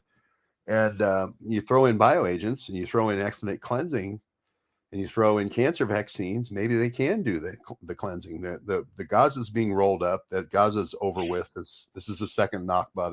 That's over with. And hey, it works. So why not? And so I think there are factions within Israel that are even more Zionist than Bibi, and they're saying, hey, now's the time. It worked, Gaza worked, and let's roll up the Golan Heights. Let's roll up, farther into Jordan, and I think this is very dangerous because at some point you're going to get the missiles, and the nuclear exchange, and I think that's very dangerous for the world. What are your thoughts on the pardons for the J6ers? Good. I'm very happy about it. We had a guy named Dan Goodwin who did J6 a True Timeline. If you haven't seen J6 a True Timeline, it really is a true timeline. Yeah, I'm actually going to be playing it on Agent X11. We had David Summerall on the show earlier this week. They take a quad screen, time coded quad screen like this screen that you're seeing at home right now, with 4 different pictures. And you can see very clearly Trump is talking at the ellipse a mile away while Joe Biggs and the orange hats are throwing the gates at 12:53. Why did they throw the gates at 12:53? I heard the cannon go off. So there was state sponsorship here. There was a signaling going on. I saw the Ukrainians mix in with the Proud Boys. They had rehearsed this. This was to say the Capitol was under siege so they could suspend the session so they wouldn't review the vote. And Trump deliberately talked until Congress was in session at 1 o'clock, and he kept talking until 1:12.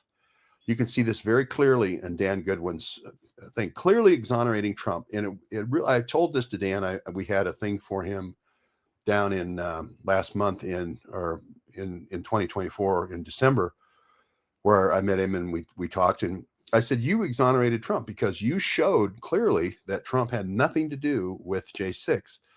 And they couldn't go to court.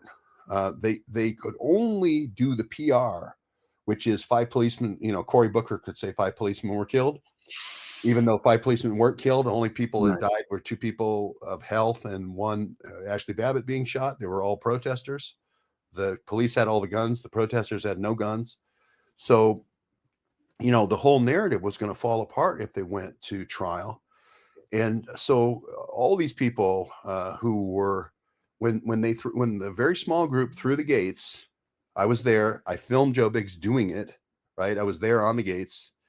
That I thought also helped exonerate Trump, because how do you, retell that history? And you can see it. You can see the orange guys pulling back and forth, orange hats pulling back and forth on the gates. But when people came down about 20 minutes, 30 minutes later from the ellipse, from the Trump speech, they didn't see the gates. So they walked right in, right? They walked almost all the way up to the Capitol. And then somebody opened a door and enticed some more people in. I had heard people saying that there's a health emergencies and we need volunteers.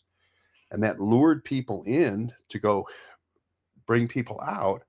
And those people were arrested later. And for some of them misdemeanors, some of them felonies, 15, 12, 10-year felony. And this has been hanging over these people's heads. They've been in these deplorable conditions for, no water. They can't take a shower for 9 days. The water's rusty, and, all these things. DC jail is horrible. They really have been treated like a gulag, like Solzhenitsyn during the Stalin times. And it's horrific. And again, I was there. I was telling people, don't go over the gates an hour before, but you'll get arrested. But this was an entrapment operation. 26 different FBI agents, probably 1,000 different force psychological operations operators. It's the biggest lie ever in American history. So I'm not just looking for them to get out. I'm looking for restitution, for lost wages. And I'm looking for an apology from the U.S. government for this entrapment operation.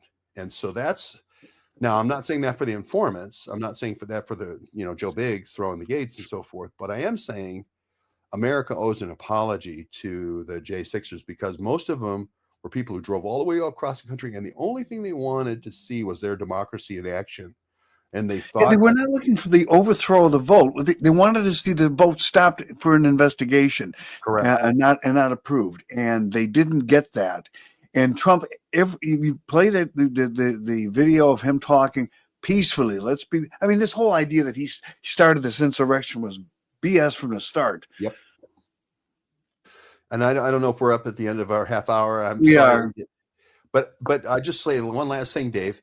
Sure. We predicted deep state labs. Remember deep state with Yes. China and the AI? And we predicted deep state labs would be coming out, and they would be the people that Gavin Newsom would hire now for the new AI fire detection system.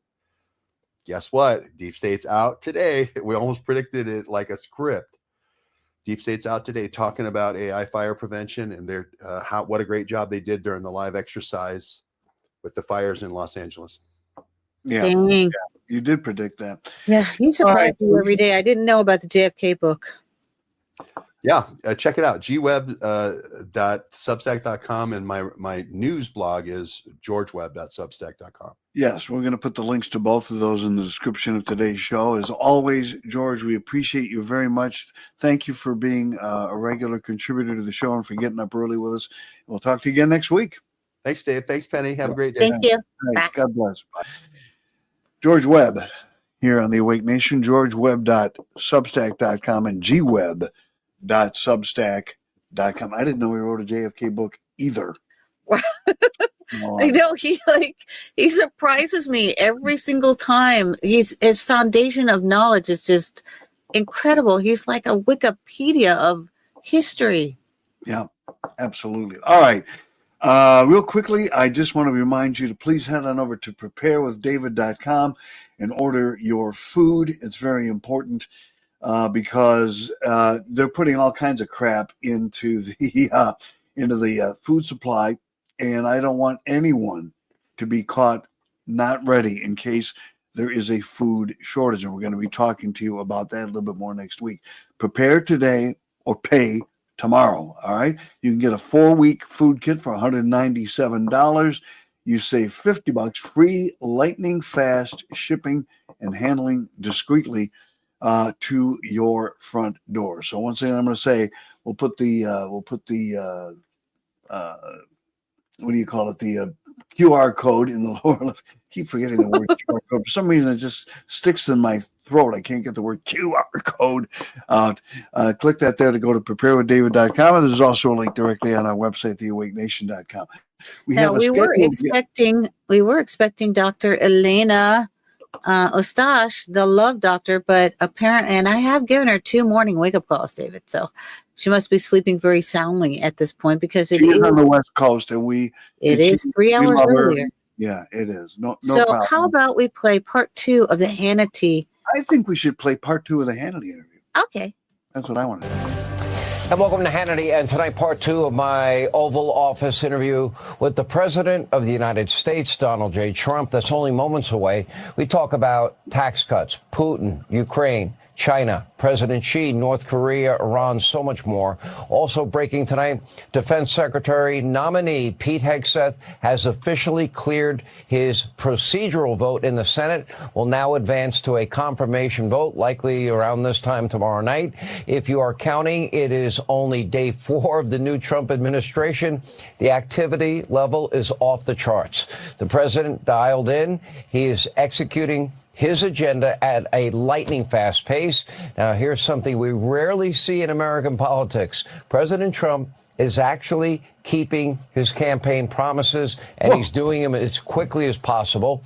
Breaking tonight, the president signed a new order to declassify the JFK, RFK, MLK assassination files without delay. As promised, the president is committed to government transparency. He's also committed to securing our borders. Look at this headline, quote, border encounters drop sharply as Trump launches crackdown on illegal immigration. I think he said he was going to do that. Now, of course, that crackdown does include deportations. Take a look. I'm not going back to Haiti. One of those threats is this illegal alien from Haiti. ICE Yes, you says are. he's a gang member with 17 criminal convictions in recent years. Trump, you feel me? Yo, Biden forever, bro. Thank Obama. Biden forever, bro. I think he's going back to Haiti. Now, Donald Trump has empowered immigration and customs enforcement to do their job in all 50 states. Yep, even sanctuary states No, and your cities. criminal He bro also is declared gone. a national emergency at the border. He's deployed U.S. Marines to the region. He has now reinstituted the Stay in Mexico policy for so-called asylum seekers. And Donald Trump also pressuring Mexico to secure their own southern border and, by the way, close the newly renamed Gulf of America. The president also making good on his promise to demolish globalism. He has already removed the U.S. from the destructive Paris Climate Accords. Thank you. Those accords say China and India are developing nations. He also withdrew our country from the horrendous global minimum tax, the WHO. He's again moving at lightning speed. Today, during his speech in front of the World Economic Forum in Davos, Switzerland, well, the president vowed to always put America first, and he delivered a powerful blow to the censorship-loving elites. Take a listen to this. I'm pleased to report that America is also a free nation once again. On day one, I signed an executive order to stop all government censorship. No longer will our government label the speech of our own citizens as misinformation or disinformation, God, I love that. which are the favorite words of censors and those who wish Hello, to stop YouTube. the free exchange of ideas and, frankly, Hello, progress. Facebook. We have saved Oh, free Facebook is listening. speech YouTube isn't. in America, and we've saved it strongly. Now, the president, he also used that speech to call out someone sitting in the very room in Davos, Bank of America's CEO. According to a 15-state coalition, the Bank of America has discriminated against Americans for political and religious reasons.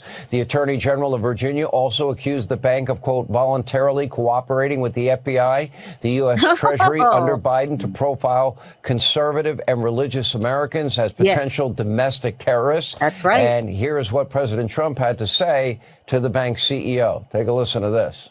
By the way, speaking of you, and you've done a fantastic job, but I hope you start opening your bank to conservatives, because many conservatives complain that the banks are not allowing them to do business within the bank, and that included a place called Bank of America. They don't take conservative business. And I don't know if the regulators mandated that because of Biden or what, but you and Jamie and everybody, I hope you're going to open your banks to conservatives, because what you're doing is wrong. Now, Bank of America's CEO did not respond at the event, but the bank later issued a statement denying that they have a political litmus test, despite multiple serious allegations. Now, the president is not going to play nice after years of political rot. He's going to stand up to anyone. He will hold them accountable in front of the entire world, and that includes America's deep state spy apparatus. Now, after meddling in the 2020 election with that deceptive letter suggesting that the very real and true Hunter Biden laptop story was likely Russian disinformation. Remember, 51 former intel officials? Well, they have now been stripped of their security clearance, and that includes a notorious liar, former Marxist, John Brennan, who is still lying. And by the way, very sad, he will no longer be able to abuse that special access. Take a look. As you point out, he misrepresented the facts in that executive order because it said that we had suggested that the Hunter Biden laptop story was Russian disinformation. No, we said it was for the hallmarks of Russian information operations, including the dumping of accurate information, which is what we said in that letter. Right where he belongs, over there at the conspiracy peddling MSDNC. Frankly, he's just lying. Look at this old headline from The Guardian. Quote, John Brennan lied to you and to the Senate. Fire him. As you can see, Brennan has long been accused of leaking classified information, lying to Congress, spreading baseless smears on MSDNC. But Not anymore. President Trump is actually draining the swamp as promised. He's firing political hacks. He is forcing bureaucrats back to the office 5 days a week. He is pausing all federal regulation. He is getting rid of all the DEI programs and employees. Our country is now positioned to make the greatest comeback ever seen. Trump is calling it a new golden age in America. We talked about this and so much more yesterday in the Oval Office. Here is part 2 of my interview with the president. Let me ask about the economy. Okay, so will the tax cuts be permanent? No tax on tips, no tax on Social Security, no tax on overtime. And explain, when you talk about all of this money under our feet, you know, and the golden era of America, and energy, you know, drill, baby, drill. How do you get these companies to invest billions? And how quickly are they going to extract this energy and maybe supply Western Europe? Because I agree with you. It's money that will save this country. We have more oil and gas than any other country, and we're going to have more. And with Anwar, you know, which he ended, Anwar is the biggest. Anwar could be, that's in Alaska, could be as big or bigger than Saudi Arabia. We have more than any other country. It's a great thing. It's a great asset because China doesn't have that. I mean, China does not have that. They have to go out the old-fashioned way and buy it. We have more than anybody. We're going to become a wealthy country again, and energy is going to lead the way. But there'll be other things also, tariffs, because tariffs, you know, we were our wealthiest in the 1890s, okay? And by the way, we're going to rename Mount McKinley into Mount McKinley because he was a great president from Ohio, he was a senator from Ohio. He was a very successful businessman who believed strongly in tariffs. He ran for the Senate, he won. He ran for the presidency, he won. He was ultimately assassinated in his second term, but he made the country very rich. And Teddy Roosevelt then came along, and I'm not knocking Teddy Roosevelt, but he spent the money that was made during the McKinley years, and he did, you know, a lot of great things, like building the Panama Canal. The most expensive thing, relatively speaking, the most expensive thing we've ever built is the Panama Canal. And you're serious and about it? Unfortunately, Jimmy Carter gave it away for $1. Oh, no, $1. we're going to have to take it back. $1. China's running the Panama Canal right now. That wasn't the deal. And they it should have never been given. But the deal was not that China is going to run the Panama Canal. If we became energy dominant and we provided all of Western Europe with our energy, wouldn't that help bankrupt Putin, number one? He wouldn't be able to fund his wars. And number two, and I think that would make the world a safer place. And the amount of money we're talking about, would America become the single most energy wealthy country in the world? And what would that mean for paying down our debt, saving We could Social supply Security? the whole world with energy. That's what we have. For hundreds of years, we could supply the whole, with, at this moment, the best energy, because natural gas is clean and it's powerful. You need power, and it's consistent. Not like wind. The wind blows and then it doesn't blow, and the things cost a fortune. They're made in China, and they kill the birds, and they're horrible. We don't want windmills in this country. We're putting an order out. I've already sort of done it. We don't want windmills. If you have a house and you're in vision of a windmill, your house is worth half. It's a disaster. And nobody wants them, and they're the most expensive energy of any kind of energy. You know what else people don't like? Those massive solar fields built over land that cover 10 miles by 10 miles. I mean, they're ridiculous, the whole thing. And by the way, you know where the panels come from? 100% of the panels, they're made in China. They're made in China. You had a call with President Xi. We have 3 top geopolitical foes. We have Russia, China, and Iran. I want to ask you about all 3. You put out a statement on Putin today. We'll get to that. But let's start. You had a conversation with President Xi. We have problems with them. They have territorial ambitions with Taiwan, intellectual property theft, their unfair trade practices. How'd that conversation go? It went fine. It was a good, friendly conversation. I had a great relationship with him prior to COVID. I had a very good relationship with him. I thought it was a very good conversation. We've had other communication before that. They are a very ambitious country. He's a very ambitious man. He's a man that was, I don't want to be naive and say my friend, but he was like my friend. We had a very good relationship. I had a very good relationship with Putin also. I would say Iran is a different story. I will be honest with you. Right. Iran is a whole different thing. That's a religious deal that is very dangerous. Very, very dangerous. It's a very dangerous situation. That could be a big problem. You know, with Kim Jong-un of Do you North think you Korea. can make a deal with Xi? Do you think that you can prevent Xi from his territorial desire to take Taiwan? Can you make a deal with him on making more fair trade practices? Because I know you. No, I can do that because we have something that they want. We have with a pot of gold. Don't forget, we paid. You know, what I lost to China last year? $1 trillion. $1 trillion because of their stupidity with their trade policies. Now, I put tariffs on China. We took in hundreds of billions of dollars, and Biden was unable to end them because it was so much money you couldn't do it in terms of the budget. He wanted to end them. He did everything he could to end them. He couldn't get it done. But we have one very big power over China, and that's tariffs. And they don't want them, and I'd rather not have to use it. But it's a tremendous power over China. China gets a lot of its money from the United States. They use that money to build the military. Isn't it crazy? How come they we have have a lot of hypersonics power? and Russia has hypersonics? We don't.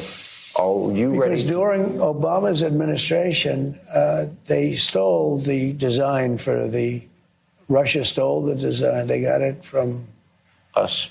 Some bad person gave them design. It was our job. Now, I authorized the building of hypersonic, and we're doing super hypersonic, actually, which is even a step better.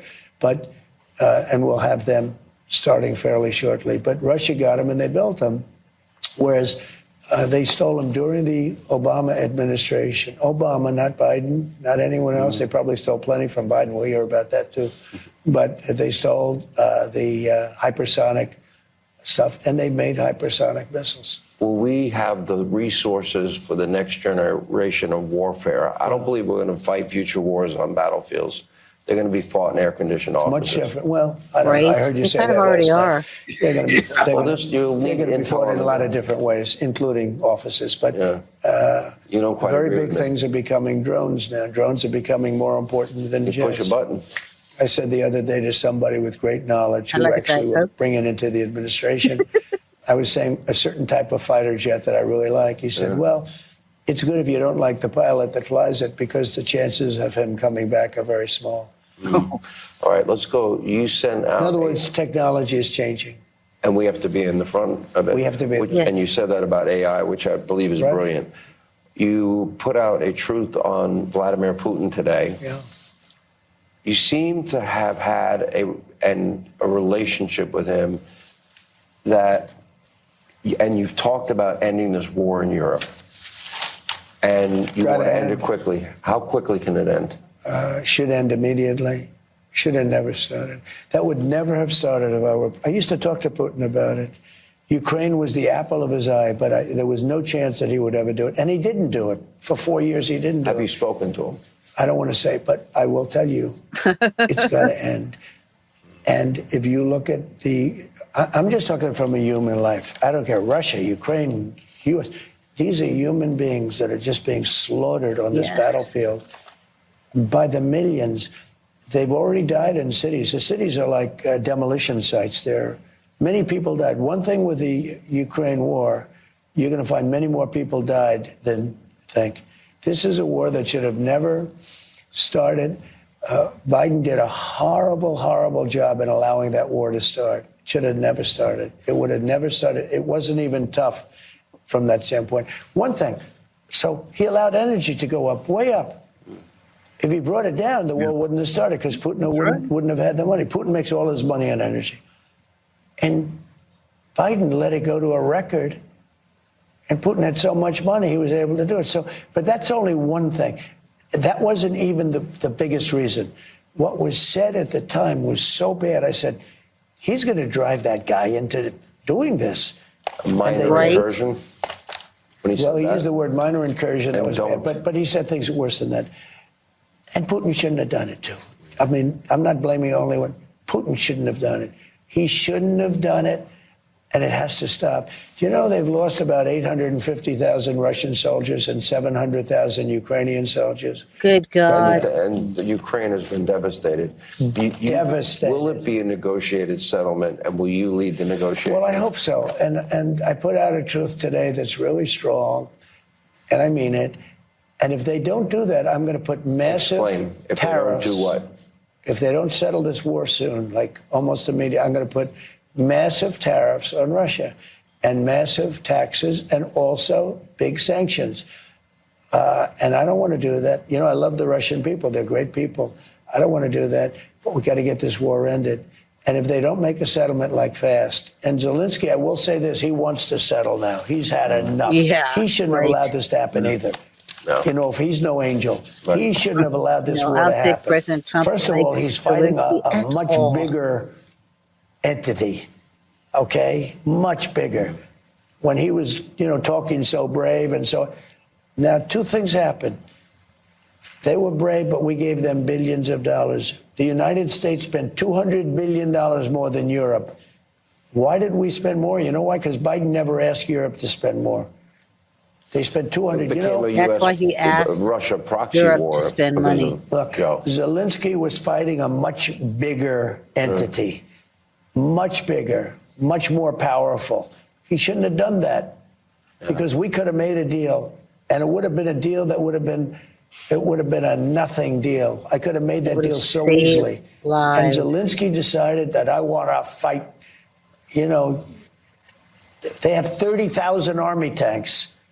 Russia has 30,000 army tanks. Zelensky had none, practically. None. You don't fight those. Now, then we started pouring equipment, pouring.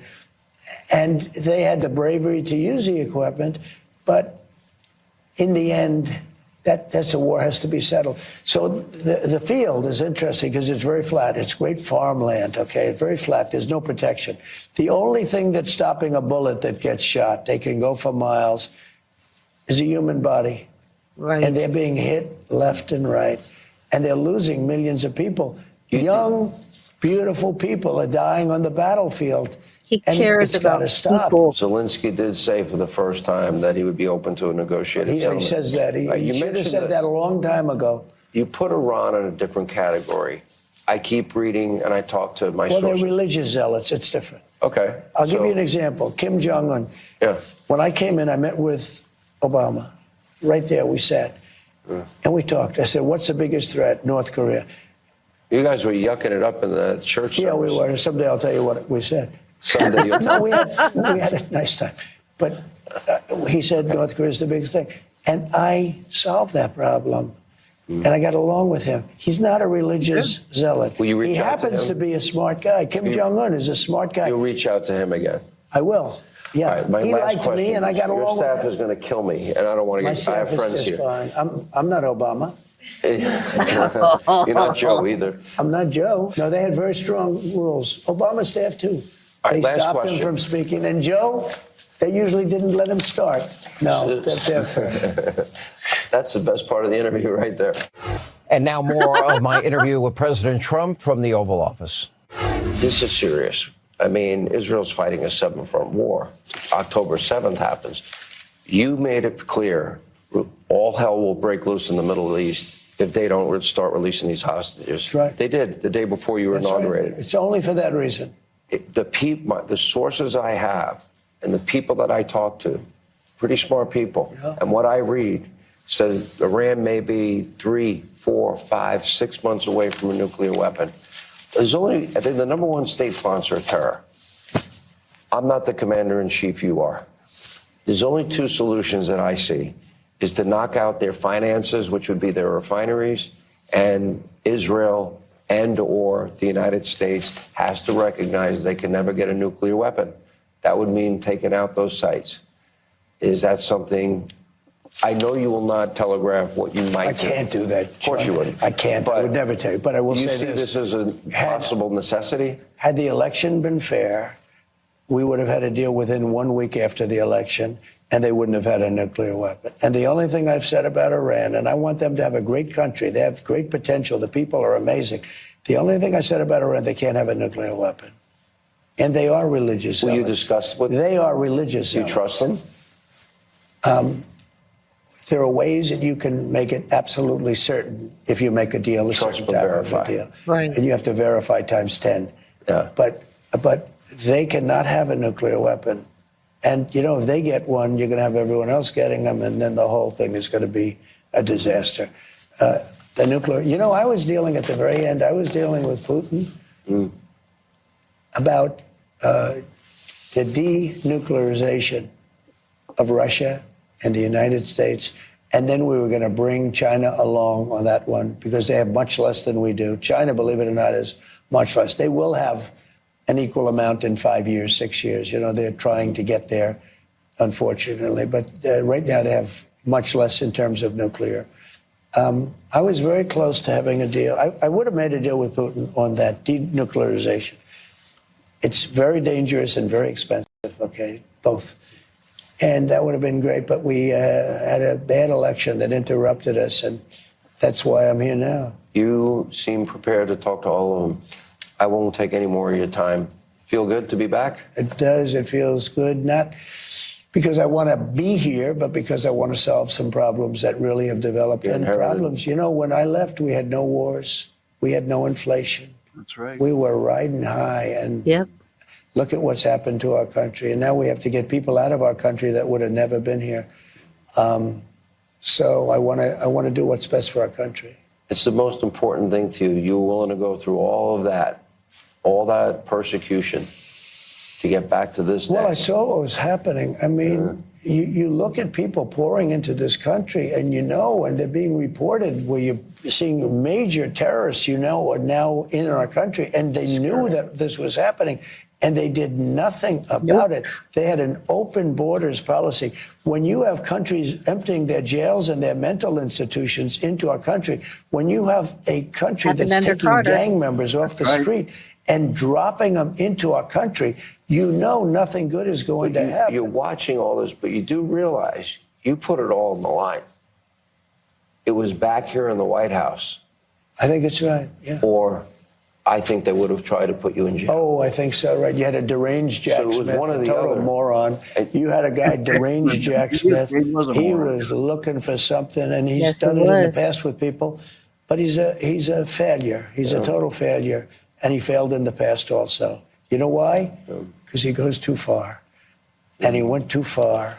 And the people of our country, you won the election. people of the country knew it, and I actually think they got it better than anybody else. You know? Yeah. As a whole, they're brilliant. Yes, the American people, I think, as a whole, are brilliant. That was a brilliant interview. I mean, could you imagine Joe Biden like sustaining 5 minutes of any kind of cohesive conversation, or Kamala Harris? No. But maybe, just maybe next week, we can see if was an interview between Hannity and Biden. And maybe play that on our show and see what he has to say. I'm going to look into that. Maybe somewhere in the Fox News archives. You know, I mean, do you think that he's going to end up like with in-home nursing care? No, I think they're going to eventually put him in I probably can't because of the potential threats, but I'm sure that Visiting Angels, he's been in touch with them. Wow. Wait a minute, we have don't we have a Great Care? We got to let's talk to the woman from Great Care and see if we can set her up with the Bidens. We haven't had her on in a while. We got to have her back. No, I actually communicate with her on X. Yeah, we will have to do that. Okay. All right. Before we close out this week, and boy, it is, I tell you, thank you to the great Penny L.A. Shepherd for producing this show in such a brilliant way, and all of the other things she does. What a great week of shows we had. Some of the greatest people, and Penny puts it all together. God bless you. I love you so much. I love you too. What's coming on this is the day you do several Agent X11. So Yes, hopefully I might even try to get in a nap after this show, but that never works out for me. So on Agent X11, our first show is with Skip Press. He does the untimely deaths of the Church of Scientology. He's going to be talking about the people that were put in the hole. And if you know what that is, it's like a gulag. The Scientology had a hole? I mean, they had it's like awful. I can't wait to watch that. It's really awful. And then we're going to be starting on a series about January 6th, and we are going to play the real timeline regarding the J6ers pardon. We did play that on this show. So we're going to, if you miss it, we're going to do a repeat on that. And these shows are all pre-recorded, so they will be posted by this evening, later this evening. Right. And then our evening show, see, that's the daytime. There we go. That was, I have the wrong one. Well, on our evening show, we actually have Gina Bisagnago. I always say her name wrong. And she's going to be talking about what happened to her under J6. And as I said, I was doing a sound check for her, and she came in to the studio and she waved her blinged ankle bracelet. And I just broke down crying, because I've known her for like 4 years now. She actually, our last guest, who's probably still sleeping, Dr. Elena Eustache, she gave us that. She's helped us with other J6ers, and she has gone through literally a living hell, and she now is pardoned. And unfortunately, she's in Florida because her father died. So she will be joining us for the evening edition of Hollywood True Crime. Outstanding. All of these shows are available on Penny's channel, the Agent X11 channel on Rumble. Please subscribe to the channel and watch all of the shows, each and every one of them absolutely riveting and absolutely outstanding. So go to the Agent X11 channel and do that. So you've got that coming up. You'll have all weekend long to enjoy those shows. Okay, so that gives you something to do until we come back here Monday. Before we close out today, do you know who Violet Weber is? What? Violet Weber. No. Okay. Well, I feel sorry for her, and I think we all need to feel a little bit sorry for Violet Weber, because prospects have dimmed considerably for her. She just graduated in December from Columbia with a degree in diversity, equity, and inclusion studies. With DEI programs being abolished across the country, the outlook for people trained to root out neo-colonial white power structures has never been worse. Really, really poor thing here, she said, as she filled out another Wendy's application. There's just no one interested anymore in learning how to be less white and more gay. It's such a good business in 2021. Not anymore. After spending 4 years and $250,000 earning her degree, Weber nearly landed a job learning how to make pickles for a local pickler, but was ultimately beat out by a hobo who had more business experience. It's been so disheartening, she said. I offered to help make their pickles more queer-friendly, but the guy just stared at me. He seemed totally uninterested in a business-wide evaluation of how his 3 employees could dismantle the colonialism inherent in the pickling business. Such a loss. Weber has been spotted out on the street corner holding a sign reading, "We'll call you racist for food." It's from the Babylon Bee, folks. All right, that is going to do it for this edition and this week on The Awake Nation. We do it Monday through Friday, 6 to 10 a.m. Eastern Time, and we'll be back Monday to do it all over again. Please, as I said, sign up and subscribe at the Agent X11 channel on Rumble and watch some great programming there all weekend long. All right? You have a great weekend. Be safe, be happy, and love your family, and we will see you Monday at 6 a.m. Eastern. In the meantime, we're out of time, so we are out of here. Have a great weekend. Zublik out. Shepherd out. Awake Nation, we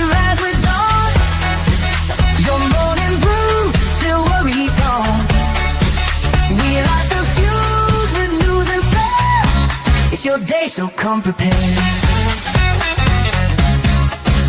Traffic's buzzing, streets are tight. We bring the heat, your guiding light. No matter what the forecast says, we'll warm your heart, come storm or haze. Tune in, dear, while on the move. Thumping bass, it sets the groove. Headlines flowing, be precise. Turning ears, it's paradise. Awake nation, we rise at dawn. Your morning brew, till worry's gone. We light the fuse with news and flair. It's your day, so come prepared.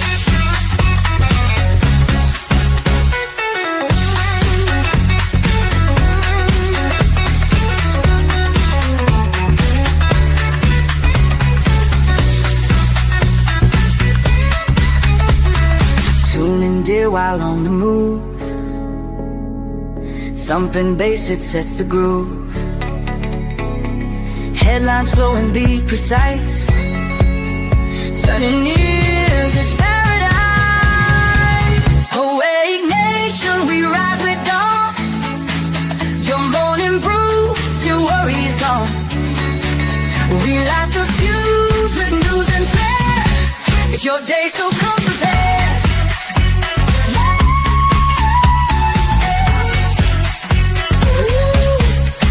So come prepared.